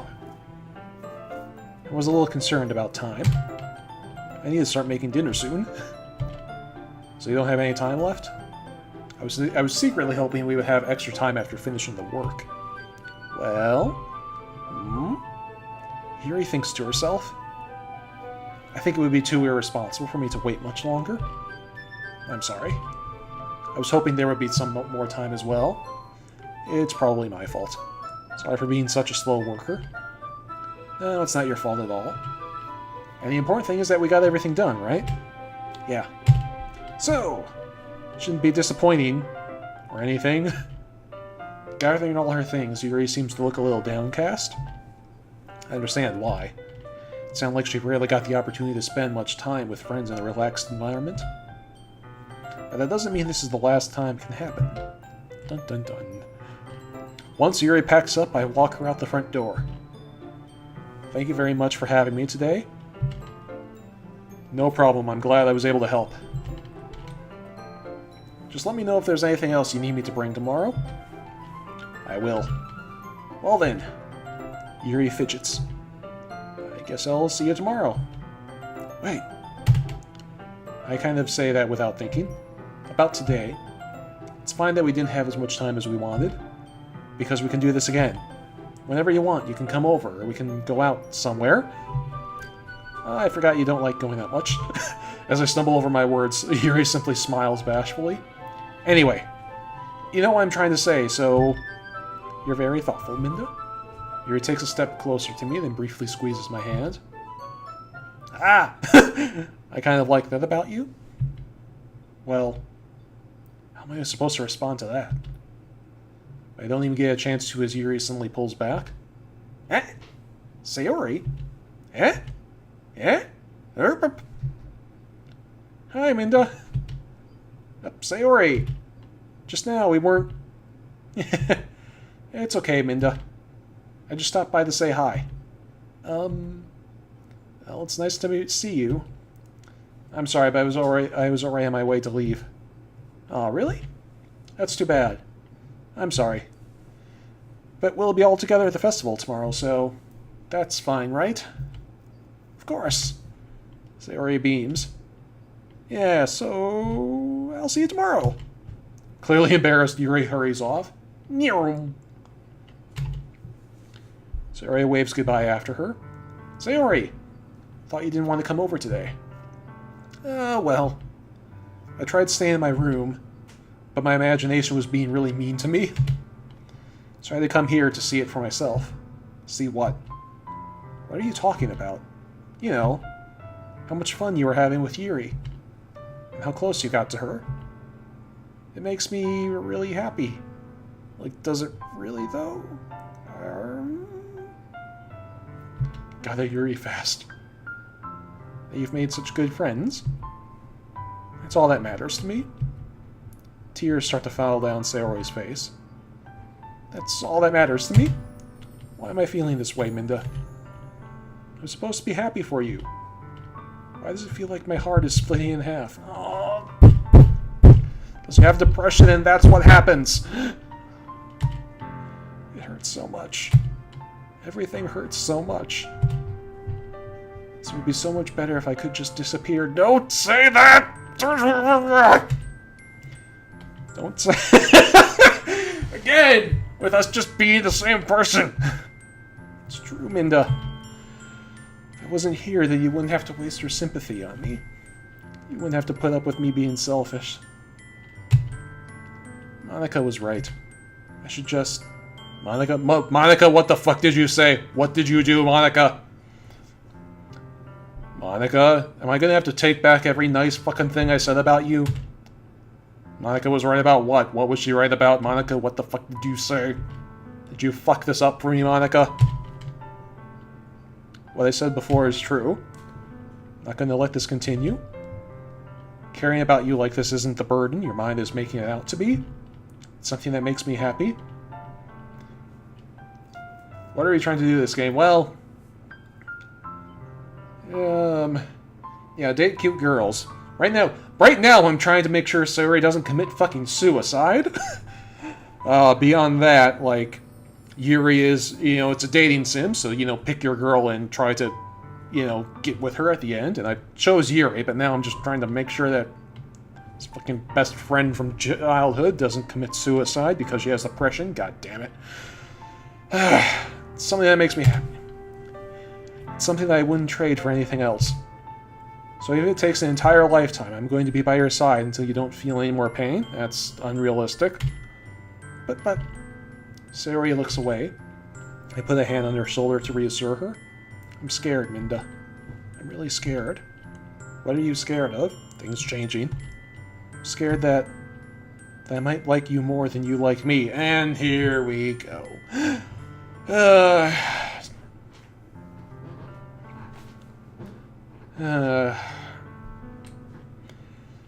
Yep, yeah, she likes me a lot. And so seeing me get together with a girlfriend is eating her up inside, and she doesn't know what to do with that feeling because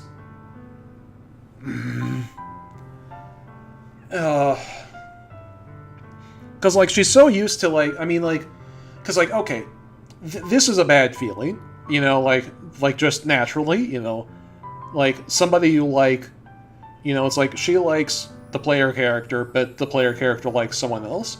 That's a bad feeling, and but that's a normal bad feeling. But Sayori is, like, so deep in depression that she only ever feels the bad feeling, so, like, she doesn't understand that this is, like, a normal feeling to have, because it's how she feels all the time.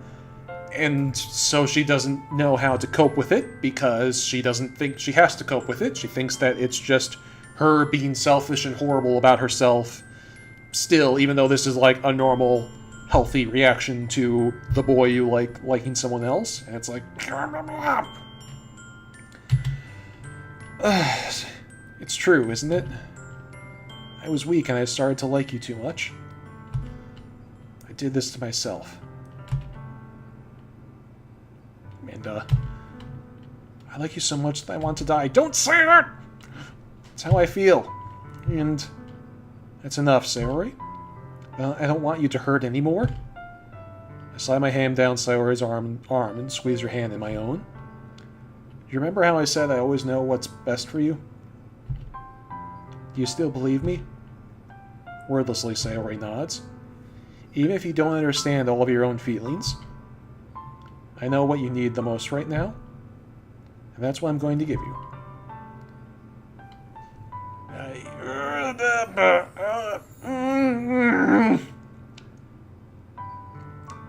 Fucking player character, Minda, why...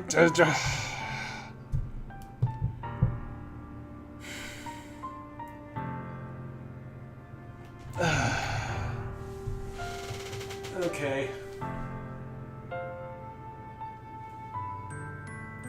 Fucking...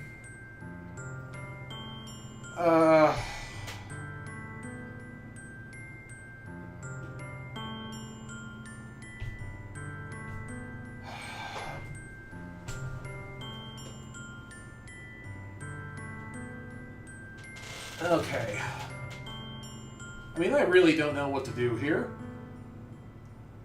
How well can you pick me up from here? I mean, looking at the volume bar, it looks like you can still hear me. But yeah, I really don't know what to do here, because, like...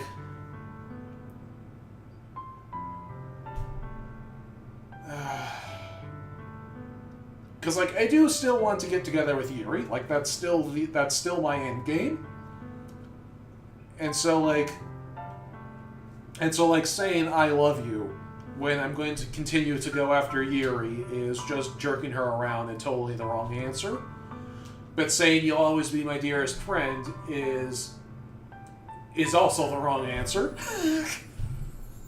I just have this sinking feeling that Like, my options are... Oh.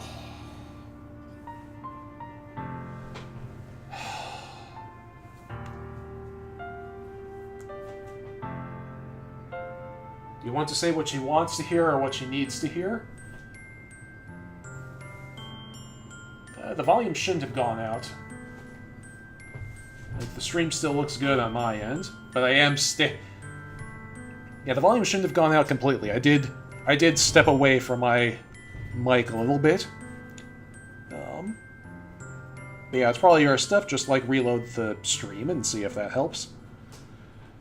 Yeah, or maybe your earbuds went out. Yeah, it's probably it looks like a problem on your end, not mine. Okay, well... Whoop. Hang on, why is that there? But yeah, I think...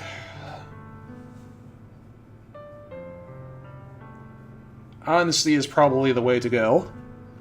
Because, like, I will definitely do another playthrough where Sayori is the girl that I'm targeting. So like, I will get... it's like, she will get to hear this one day in another playthrough. But yeah, let's do this the honest way. It's time to be honest. Okay. Time to friend zone the girl who's clinically depressed. This should end well. Okay. You'll always be my dearest friend. Hang on, there's a window that's... There we go. That should fix it. Hang on. What did that do to the stream? Anything? Yeah, it didn't seem to cause any kind of hookup. Okay. You'll always be my dearest friend. What you need most is for things to be like they've always been. Monica told me the truth. She told me how much happier you seemed after I joined the club. I know you're struggling with some really difficult feelings right now, but please trust me that I know what's best and what will make you happy in the end. I promise I'll help you things get back to the way they were. I see. Sayori forces a smile through an incredibly pained expression. Empty laughter. This is what it feels like to get stabbed in the chest. I should write a poem about this. Sayori, it's okay. This is just my punishment, remember? For being so selfish. So please, don't worry about these stupid feelings. I know you're right. I knew this whole time that there's no happiness down that path. That's why I came here. Just so I could get the answer I needed to hear. And the other thing, you're also right that I just want to go back to the way it was. I realize that now. You really do know me better than anyone, Minda. I'll trust you with anything. Anything at all. So, Sayori smile finally breaks.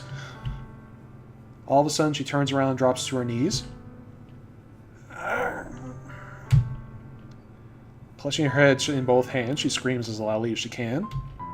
I'm so shocked that I don't know how to react. Sayori looks over her shoulder and flashes me one more weak smile before turning around and running off. Sayori! I'm left helplessly standing in the front of my house.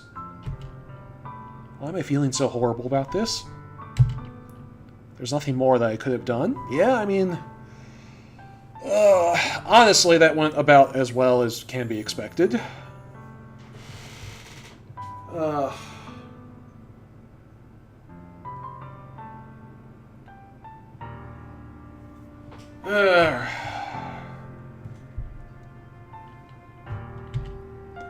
most I can do is support Sayori through her feelings and help her down the path that's right. I'm having as much trouble understanding Sayori's feelings as she is. Even though I can comfort her. I keep wondering if I should be doing something more or something different. I know these thoughts will continue to plague me until things are back the way they were. Yeah, it's never gonna happen, though. It's It's like you can't just set things back to the way they were. I'm going to give it everything I've got. Sayori will always be my dearest friend. And I'll do whatever it takes to put a smile on her face every day.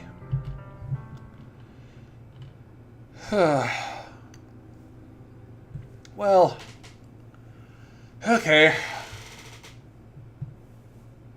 Oh yeah, we got a little Moirail ship going. That's okay. That works. We can work with this.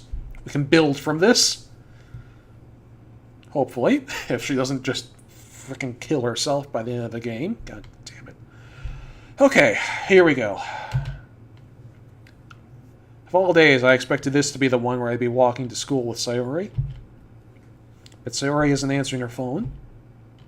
I consider going to her house to wake her up, but decide that's a little too much. That might be a little too much. See, it might be too much, but it also might be, like, the only thing you can do. It's like, Meanwhile, the preparations for the event should be nearly complete.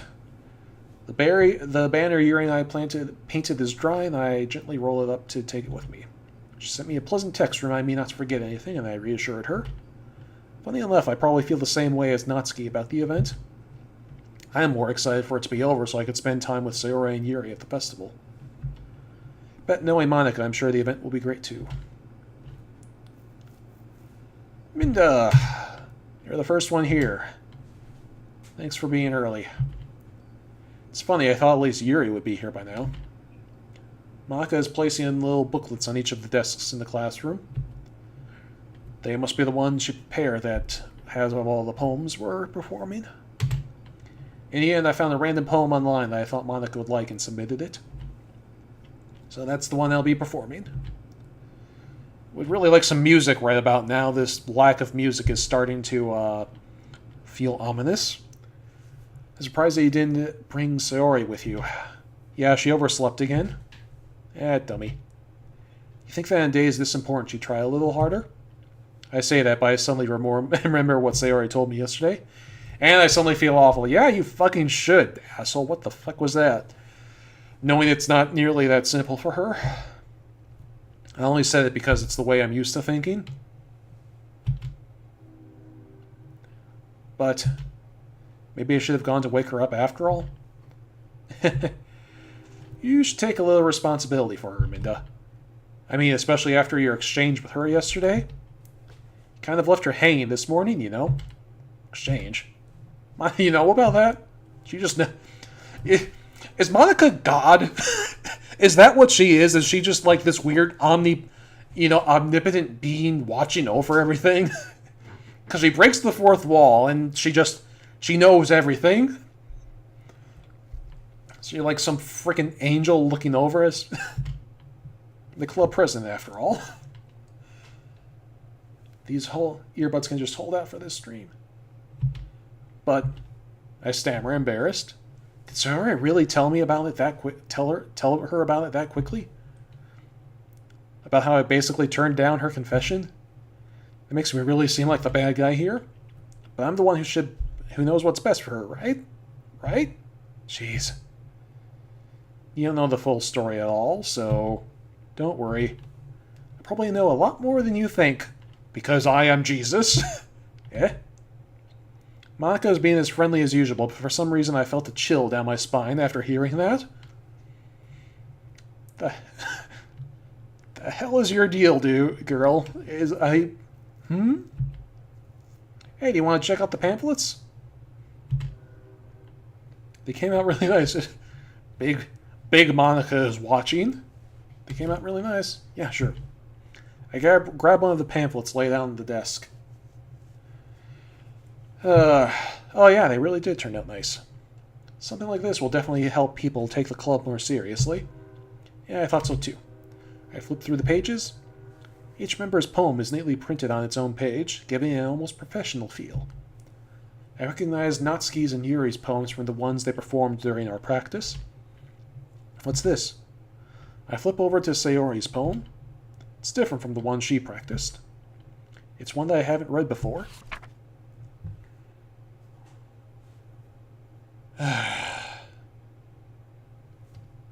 challenge.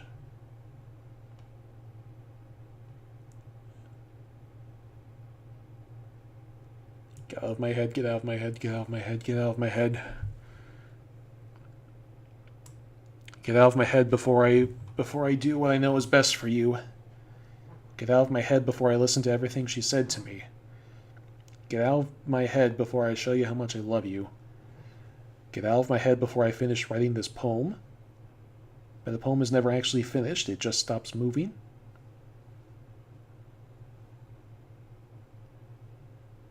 Get out of my head before I know what's best for you. Before I listen to everything.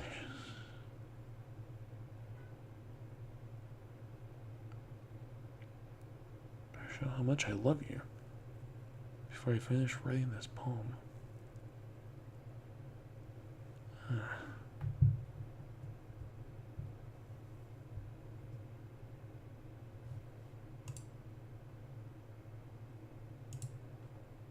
What is this? Reading the poem, I get a pit in my stomach.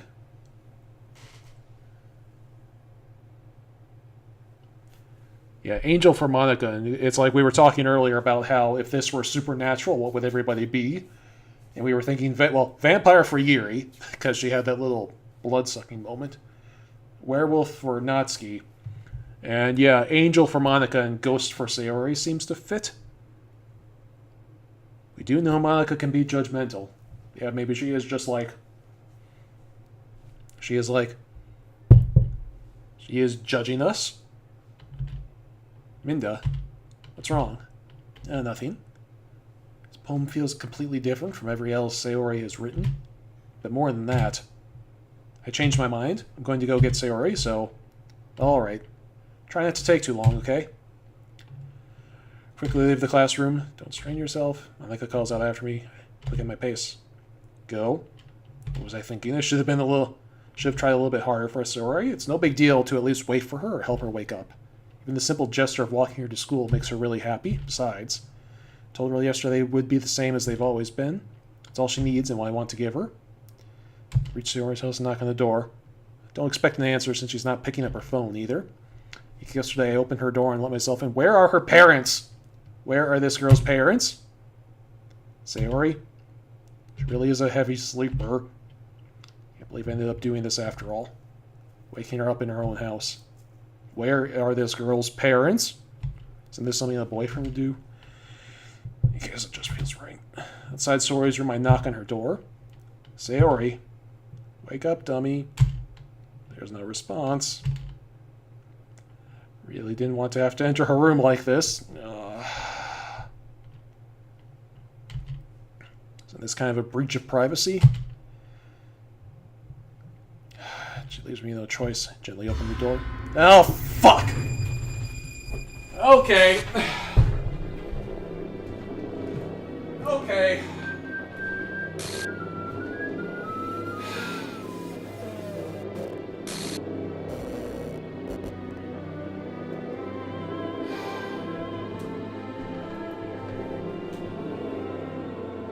Okay, there we go.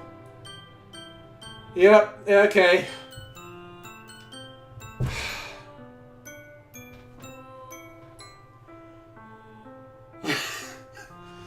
Alright, okay.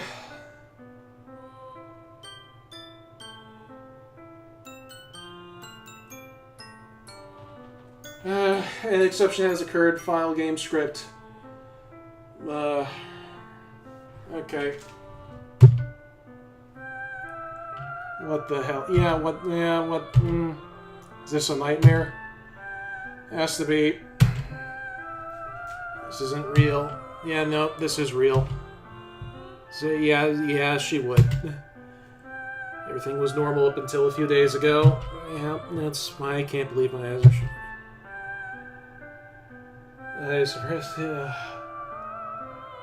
Where are her parents?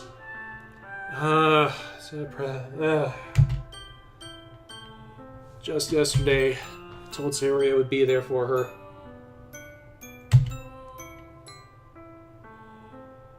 Told her I know what's best and everything will be okay. And why? would you do this? How can I be so helpless? What did I do wrong? Turning down her confession. Well,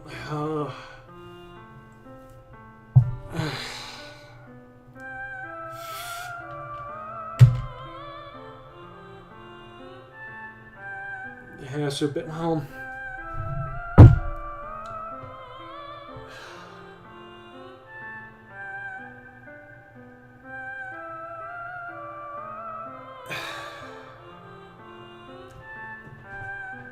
okay. Well,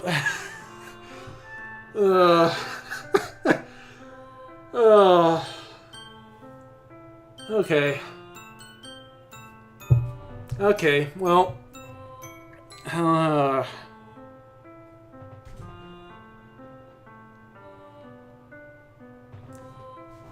okay. Is there music playing? I have headphones. I lost the headphones in there. Okay.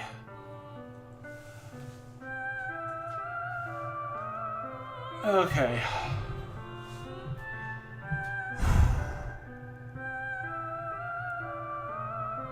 Okay.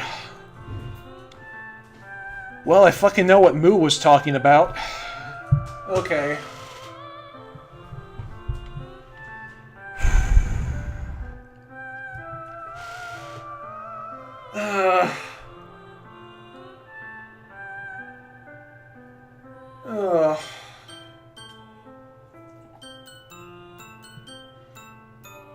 Okay.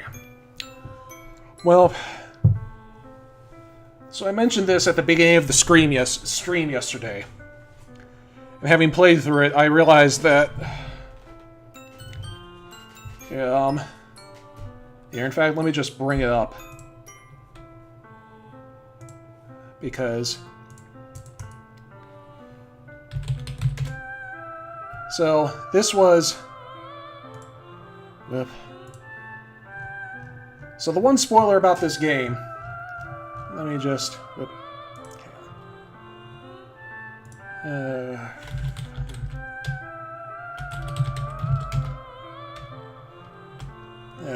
so, the one thing I knew about this game going in was I was in Discord with one of my friends, Boo, who you may know as Kibbles Bits from Tumblr.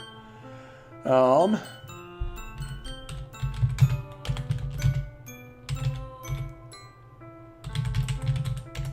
of a sudden this thing is broken.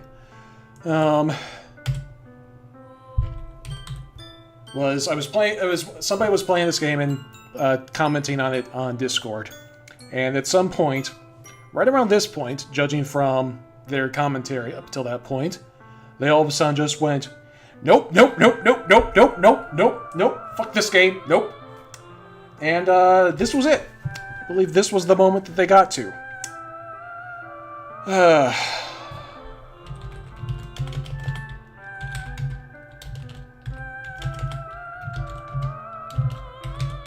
All of a sudden, Discord's search function is just completely borked.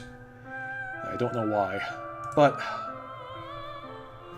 why did I do that to her when she needed me most? Well... because you can't... you can't say you love somebody when you really don't. That would have been... it could have been just... well... in the long run, that would have been just as bad.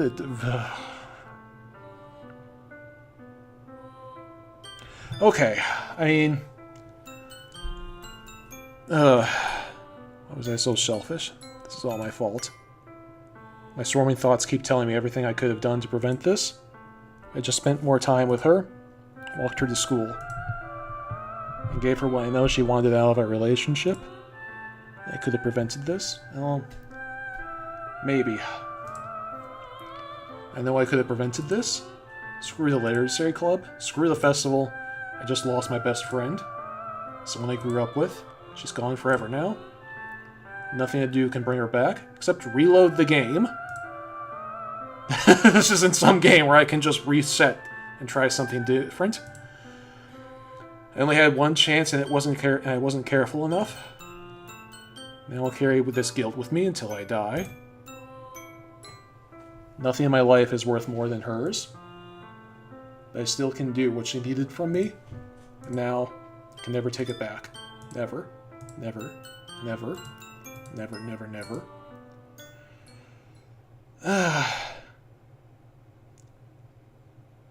Okay.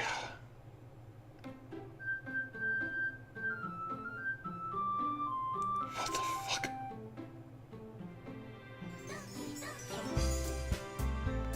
Huh?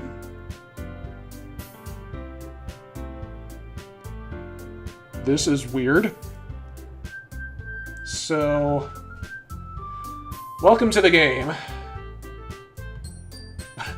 Well, time for Natsuki's route. Yeah, fuck you. Huh. Yeah, now Monica, like... So yeah, like, we were joking before, but, like, we might be onto something with Monica being, like, the angel of justice in this whole thing, because now she's, like... Because now, like, she's the one who's superimposed over Sayori's ending. Ugh. Like, here's the thing, though, because...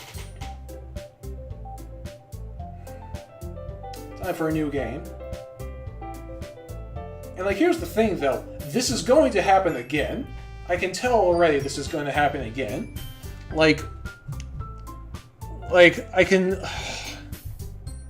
Like, I'm calling it now that, like, I'm going to go out in a suit, like... This is just me spitballing here, but, like... If we go for, like... My guess is that, like, if we had gone for Natsuki's route, then Yuri would be the one to commit suicide. Because, like, we've already... Even though, like, I'm on her path, even though she's the one I was going for, it's... Like, you know, it's like, we know... It's like, Yuri's a cutter, so, like, if I had been going after Natsuki, then I think Yuri would commit suicide. And if I'd been going after Sayori, then something else terrible would happen. So yeah, the only way to go forward. Yeah, it's like the only way to get a good ending is to just keep pushing forward, I think. Time for a new game. So yeah, it's like, reloading, and like I could just like load up this save and try again, but that won't work. No matter what I do, I'm fucked. The only thing I can do is keep pressing forward and go through this whole hellscape where I see all of these fucking girls die to get hopefully a good ending at the end of it. Maybe, possibly, hopefully. This had better be worth it. Now the game's glitched. I see an annoying girl running towards me from the distance, waving her arms in the air like she's totally oblivious to any attention she might draw to herself. The girl is Glitch, my neighbor and good friend since we were children. You know, the kind of friend that you can never see yourself making today, but just kind of works out because you've known each other for so long. We used to walk around school together on days like this, but starting around high school she would oversleep more and more frequently. I wouldn't get tired of waking her up. If she's always going to chase after me like this, I almost feel better off running away. However, I just sigh and idle in front of the crosswalk and let her catch up to me. Is the game supposed to glitch? Maybe, maybe not. I would assume so. This does seem to be the thing. Especially since there was the error message on her suicide screen. God damn.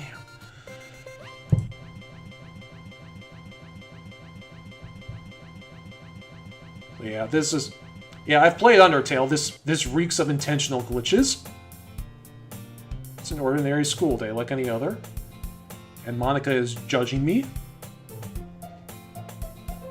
Okay. So yeah, probably just like stop talking about what's going to happen next because we are in the thick of it now. Mornings are usually the worst, being surrounded by couples and friend groups walking to school together. Meanwhile, I've always walked to school alone. Oh, so it's... the world's changed. Now he's always walked to school alone because he doesn't have a friend. Actually, here, let me just...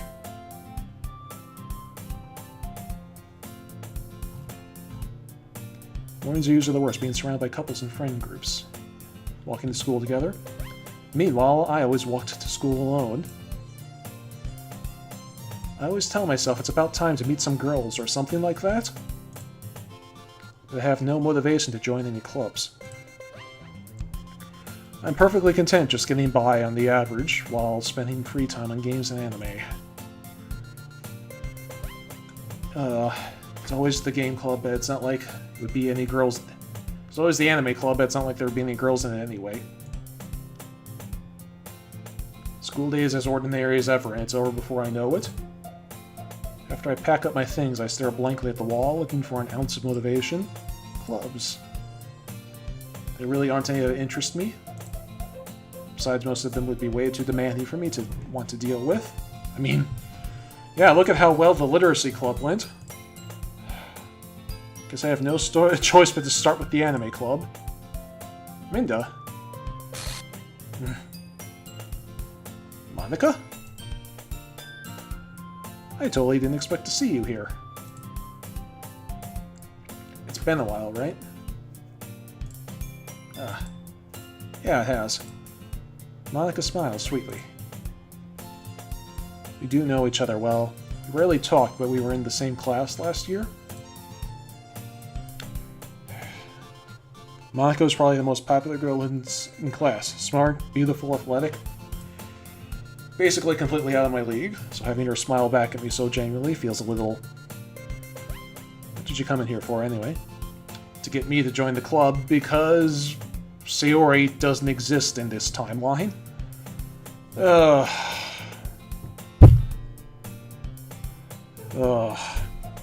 we've got timeline shenanigans on top of everything. I thought the Homestuck live blog hasn't started yet. I thought it was done with timeline game glitch shenanigans. Jesus Christ.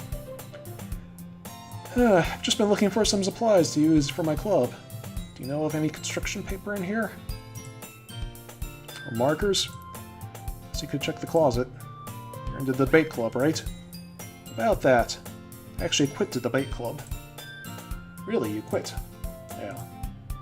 To be honest, I can't stand all the politics around the major clubs. Feels like nothing but arguing about the budget and publicity, and we've had this conversation before. Yeah,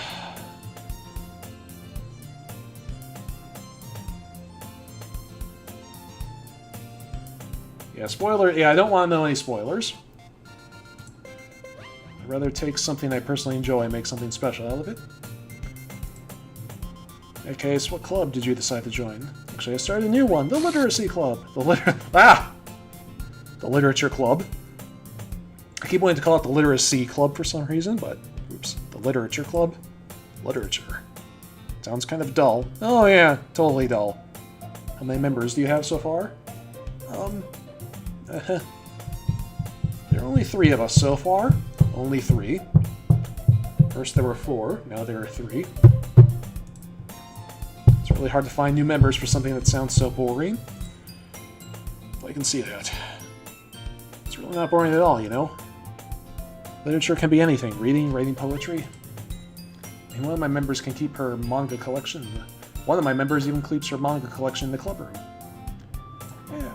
It's funny, right? She always insists that manga is literature too. And she's not wrong, I guess. Besides, a member's a member, right? The Literacy Club, the exclusive club of people who can read. Did Monica say she? There are pretty girls in there! Hurrah! You still looking for a club to join? Yes, sure. I mean, I guess, but... In that case, is there any chance you could do me a big favor? I'm going to ask you to join, but... If you could at least visit my club, it would make me really happy. Please? Well, I guess I have no reason to refuse. Sounds like I ever refuse someone like Monica.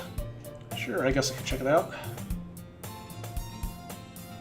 Hello, Yuri Antimatter. Yes, I don't see you around the stream very much. So yeah, this is nice. It's interesting. Awesome. You're really sweet, Minda, you know that? Oh, thank you. I am the best. I am the best person.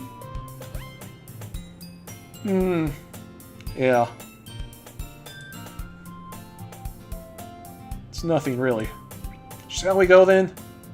So yeah, if my general demeanor didn't tip you off, we already got to the first ending. That we are now on... The universe is starting to unravel. I think you know what I'm saying. I'll look for material some other time. You're more important. Yeah, because I'm the only thing that matters in this universe. And thus, today makes the day I sold my soul to Monica and her irresistible smile. I timidly follow Monica across the school and upstairs, a section of this school I rarely visit, being generally used for third-year classes and activities. Monica, full of energy, swings open the classroom door. I'm back. And I brought a guest with me? Eh? A guest? Seriously, you brought a boy? Way to kill the atmosphere. Don't be mean, Natsuki. But anyway, welcome to the club, Minda. All words escape me in this situation. This club is full of incredibly cute girls. So let me guess. You're Monica's boyfriend, right?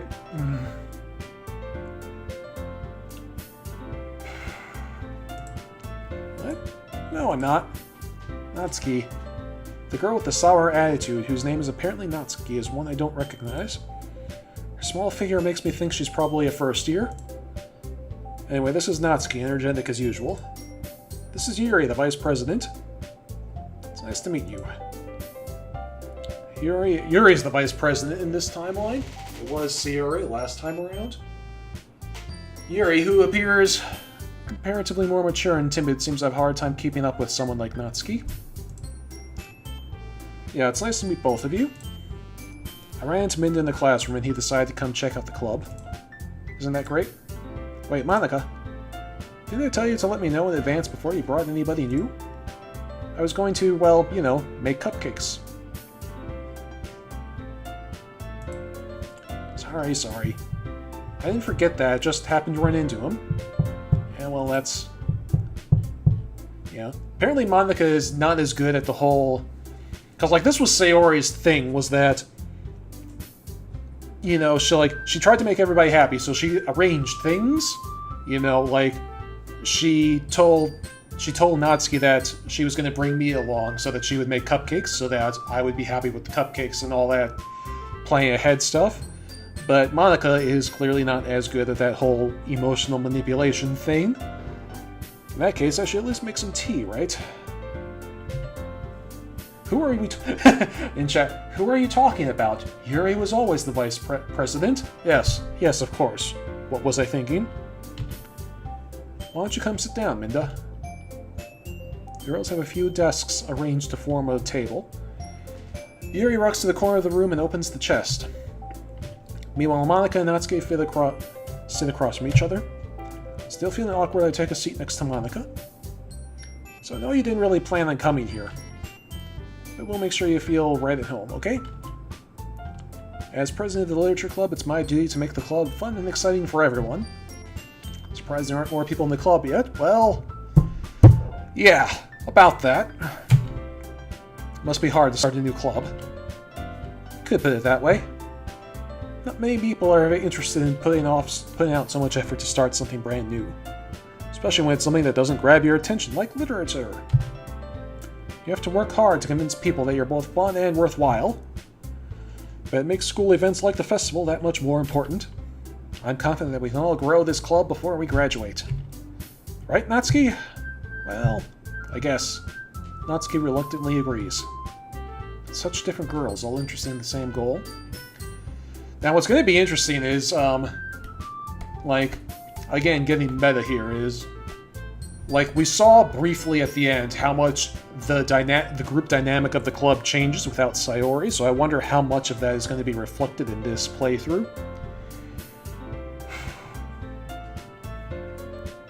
Apparently you can't post Zalgo text in Twitch. That's too bad. It would have been fairly appropriate. The OST for this game is great. Yeah, and the OST, that's just something I've mentioned before, is that, like, this game is completely free on Steam, so if you're, by any chance, are just watching along with me and haven't played through this yourself, it is completely free on Steam or on their own website, and the only way they make money is by selling the soundtrack and some art books, you know, so it's an interesting little strategy for making their money back. So I highly recommend it. I mean, for free, there's, you know, yeah, I mean, it's worth the price of admission, I'll tell you, you know, let's put it that way. Such different girls, all interested in the same goal. I probably will buy the soundtrack. I will not buy the soundtrack on Steam, though, because, like, you can buy soundtracks on Steam, but it doesn't really work. Like, I bought a couple soundtracks I bought the Undertale soundtrack on Steam, and I still haven't figured out how to play the damn thing. I don't know where Steam's music player is, but it is not intuitively easy to find. It's a pain in the ass. Anyway, back to this game. You know, is it obvious that I'm trying to, like, not focus on the game right now? Okay, anyway, back to this. Monica must have worked really hard to find just these two. Yuri returns to the table carrying a tea set. She carefully places a teacup in front of each of us before setting down the teacup in the middle. Keep a whole tea set in this classroom? Don't worry, the teachers gave us permission. After all, doesn't the hot cup of coffee help you enjoy a good book? I guess. Yeah, I'm kind of blitzing through this since we saw a lot of this already. Don't let yourself get intimidated. Yuri's just trying to impress you. That's not... Insulted, Yuri looks away. I mean that, you know, I believe you. Well, tea and reading might not be a pastime for me, but at least I enjoy tea. I'm glad. Yeah, it was a nightmare to get the Hive Swap soundtrack out of Steam. Yeah, I don't know what's up with their music player. Yeah, I still haven't figured it out. And, like, at this point I have another copy of the Undertale soundtrack anyway, so I just use that instead, but whatever. Yuri faintly smiles to herself in relief. What kinds of things do you like to read? Manga. I consider how little I've read these past few years. I don't know how to answer that. Hi, kitty. Come here. I need you. I need you for this.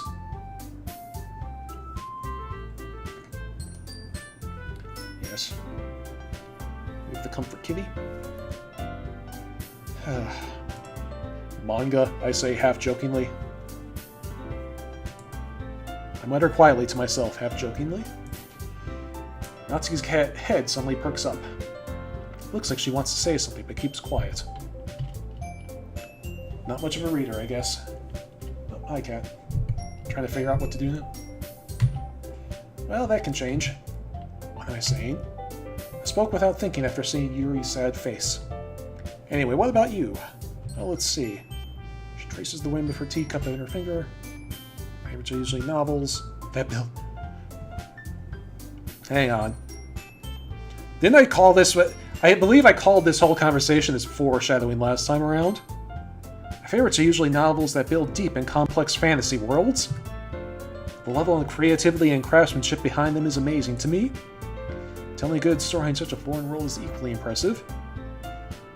Because, yeah, like, this was her whole thing, was that she likes books that make you question reality. And that's kind of where we're at right now. Yes, the cat is amazing. He knows that. He's a good kitty. Yuri goes on, clearly passionate about her reading. She seems so reserved and timid since the moment I walked in, but it's obvious from the way her eyes light up that she finds her comfort in the world of books, not people. But, you know, I like a lot of things. Stories with deep psychological elements usually immerse me as well. Isn't it amazing how a writer can so deliberately take advantage of their own lack of imagination to completely throw you for a loop? Anyway, I've been reading a lot of horror lately. Oh yeah, you don't say. I read a horror book once. It's about this asshole who was trapped in a time loop, doomed to watch all of his friends die on him. At this rate, Yuri might as well be having a conversation with a rock. I expect that from you, Yuri. It suits your personality. Is that so? Really, if a story makes me think, or it takes me to another world, and I really can't put it down. Last time you were like, can I interest you in Homestuck? Ah, yes. We're back to that. Always comes back to Homestuck. And now we are back to game mechanics and timeline shenanigans, just like Homestuck. Well, not just like Homestuck, but Homestuck the visual novel. Which is ironic because there is at least one visual novel with Homestuck characters as dateable options. Surreal horror is often very successful at changing the way you look at the world, if only for a brief moment. I hate horror. Why is that? Well, Natsuki's eyes dart over to me for a split second. Never mind. Yeah, that's right, you usually like to write about cute things, don't you, Natsuki? What? What gives you that idea? You left a piece of scrap paper behind last club meeting. Looked like you were working on a poem called Don't Say It Out Loud, and give that back. Fine. Why do I feel like this is foreshadowing? Good question. Natsuki, you write your own poems? Well, I guess sometimes. Why do you care? I think that's impressive. Why don't you share them sometime? No! Natsuki averts her eyes. Excuse me. A lot more like Undertale than Homestuck. Yeah, this is... There are some heavy Undertale in this. You know, especially if you, like, go through Undertale the way you're supposed to, where, like, you don't do a perfect playthrough in the first round and have to, like, figure it out as you go. I have some thoughts on that, but I'll wait till after this scene. You wouldn't like them. Not very confident writer yet. I understand how Natsuki feels. Sharing that level of writing takes more than just confidence. The truest form of writing is writing to oneself. Might be willing to open up to your readers, exposing your vulnerabilities and showing even the deepest reaches of your heart. Do you have writing experience too, Yuri? Maybe if you share some of your work, you can set an example and help Natsuki feel comfortable enough to share hers. Guess it's the same for Yuri. We all sit in silence for a moment. Hey, I got an idea. How about this? Eh? Natsuki and Yuri look quizzically at Monika. Let's all go home and write a poem of our own. Then, next time we meet, we'll all share them with each other. That way, everyone is even. I mean, I thought it was a good idea. Well, I think you're right, Monika. Should probably start finding activities for all of us to participate in together. I did decide to take on the responsibility of vice president, after all. I need to do my best to nurture the club as well as its members. Besides, now that we have a new member, it seems like a good step for us to take. Do you agree as well, Minda? Of course. Hold on, there's still one problem. What's that? Now that we've reached this most important topic, I boldly come forth with what's been on my mind this entire time. Yes, and there's the determined pose again. Although, like, this time with a different facial expression, so it, like, looks less determined. I never said I would join the club. Monika may have convinced me to stop by, but I never made any decision. Still have other clubs to look at, and... I lose my train of thought. All three girls stare back at me with dejected eyes. But... I'm sorry, I thought... Eh? The girls exchange glances before Monika turns back to me. Guess I need to tell you the truth, Minda. The thing is, we don't have enough members yet to form an official club. Yeah, because... somebody is missing. We need 4. Been trying really, really hard to find new members. And if we don't find one more before the festival, I'm defenseless against these girls. How am I supposed to make a clear-headed decision when it's like this? I would feel terrible for laying everyone down in this situation. Oh yeah, wouldn't that just be terrible? Besides, the club itself seems pretty relaxed.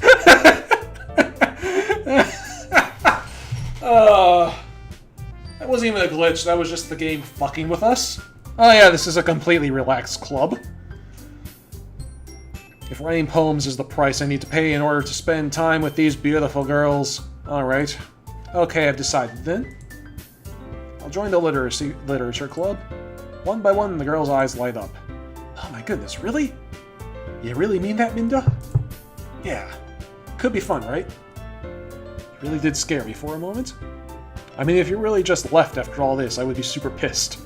I'm so happy. We can become an official club now. Thank you so much for this. You're really amazing. I'll do everything I can to give you a great time, okay? Thanks, I guess. Okay, everyone. I think with that, we can officially end today's meeting on a good note.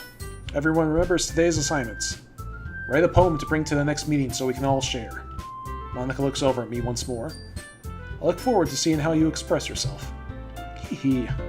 Yeah. Can I really impress the class star Monica with my mediocre writing skills? I already feel the anxious welling up inside me. The anxiety welling up inside me. Meanwhile, the girls continue to chit-chat as Yuri cleans up the tea set. Guess I'll be on my way then. Okay. See you tomorrow. Nobody to walk home with. I can't wait. Walk home alone. The whole way, my mind wanders back and forth between the three girls. Natsuki, Yuri, and of course Monica. Will I really be happy spending every day after school in the literature club? Well, for about 2 days you will, and then something horrible will happen. Perhaps I'll have the chance to grow closer to one of these girls. Alright. I just need to make the most of my circumstances, and I'm sure good fortune will find me. I guess that starts with writing a poem tonight. Okay.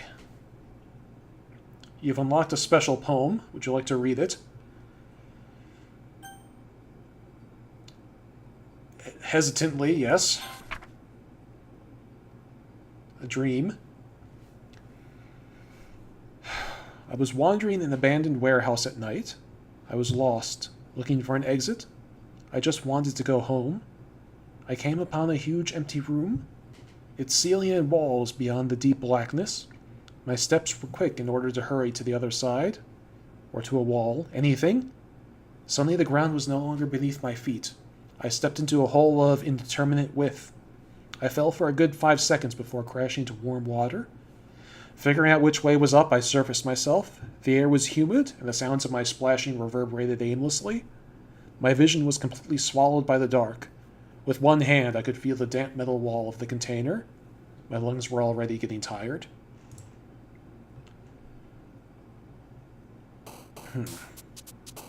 Okay. So...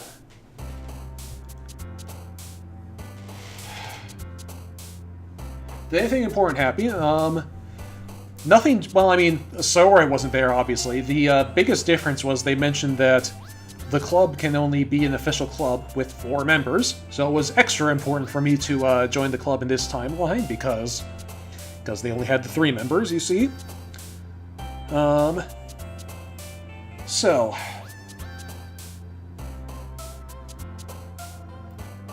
let's see. 3 days of poetry reading and then the weekend. So, there are a couple different ways we can do this now. I have a feeling that if I try to woo Natsuki, Yuri's gonna kill herself. But I also kind of want to... it's like, okay, so... you know, we can go after Yuri or Natsuki, and we still can't do anything with Monica yet. Keep having to leave the stream. Will this be uploaded to YouTube? Yes, this will definitely be uploaded to YouTube. Possibly tonight, if I have time. So... the way I see it, there are basically 3 options here.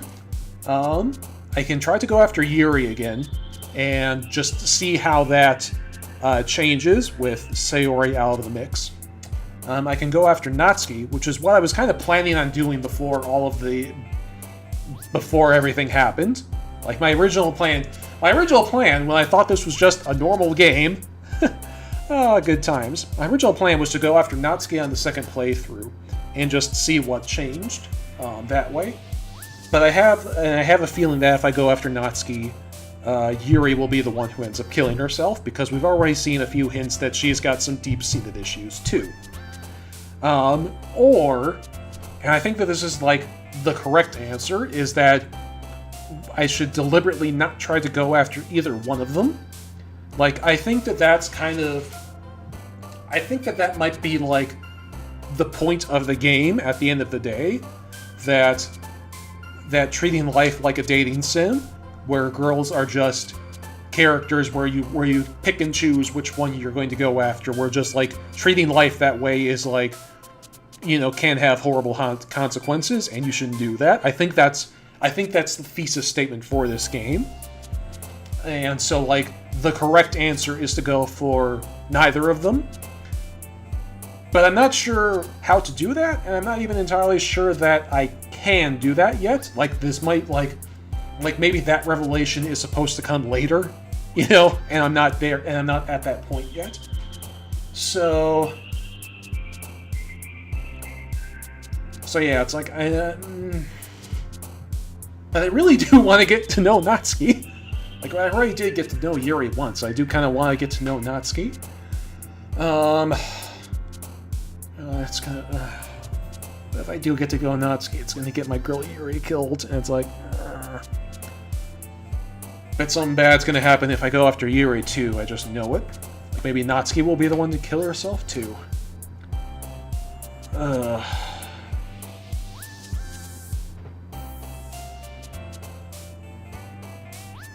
So yeah, I'm not really sure which way to go with this. In any case, it's about time to stop the stream anyway, because I kind of have to... Because I was still playing on live vlogging Homestuck tonight. Plus, if I stop now, I will definitely have time to upload this before I have to go to work tonight. So I think I'm just going to sleep on this and put this decision off for another day. So we're going to save right now.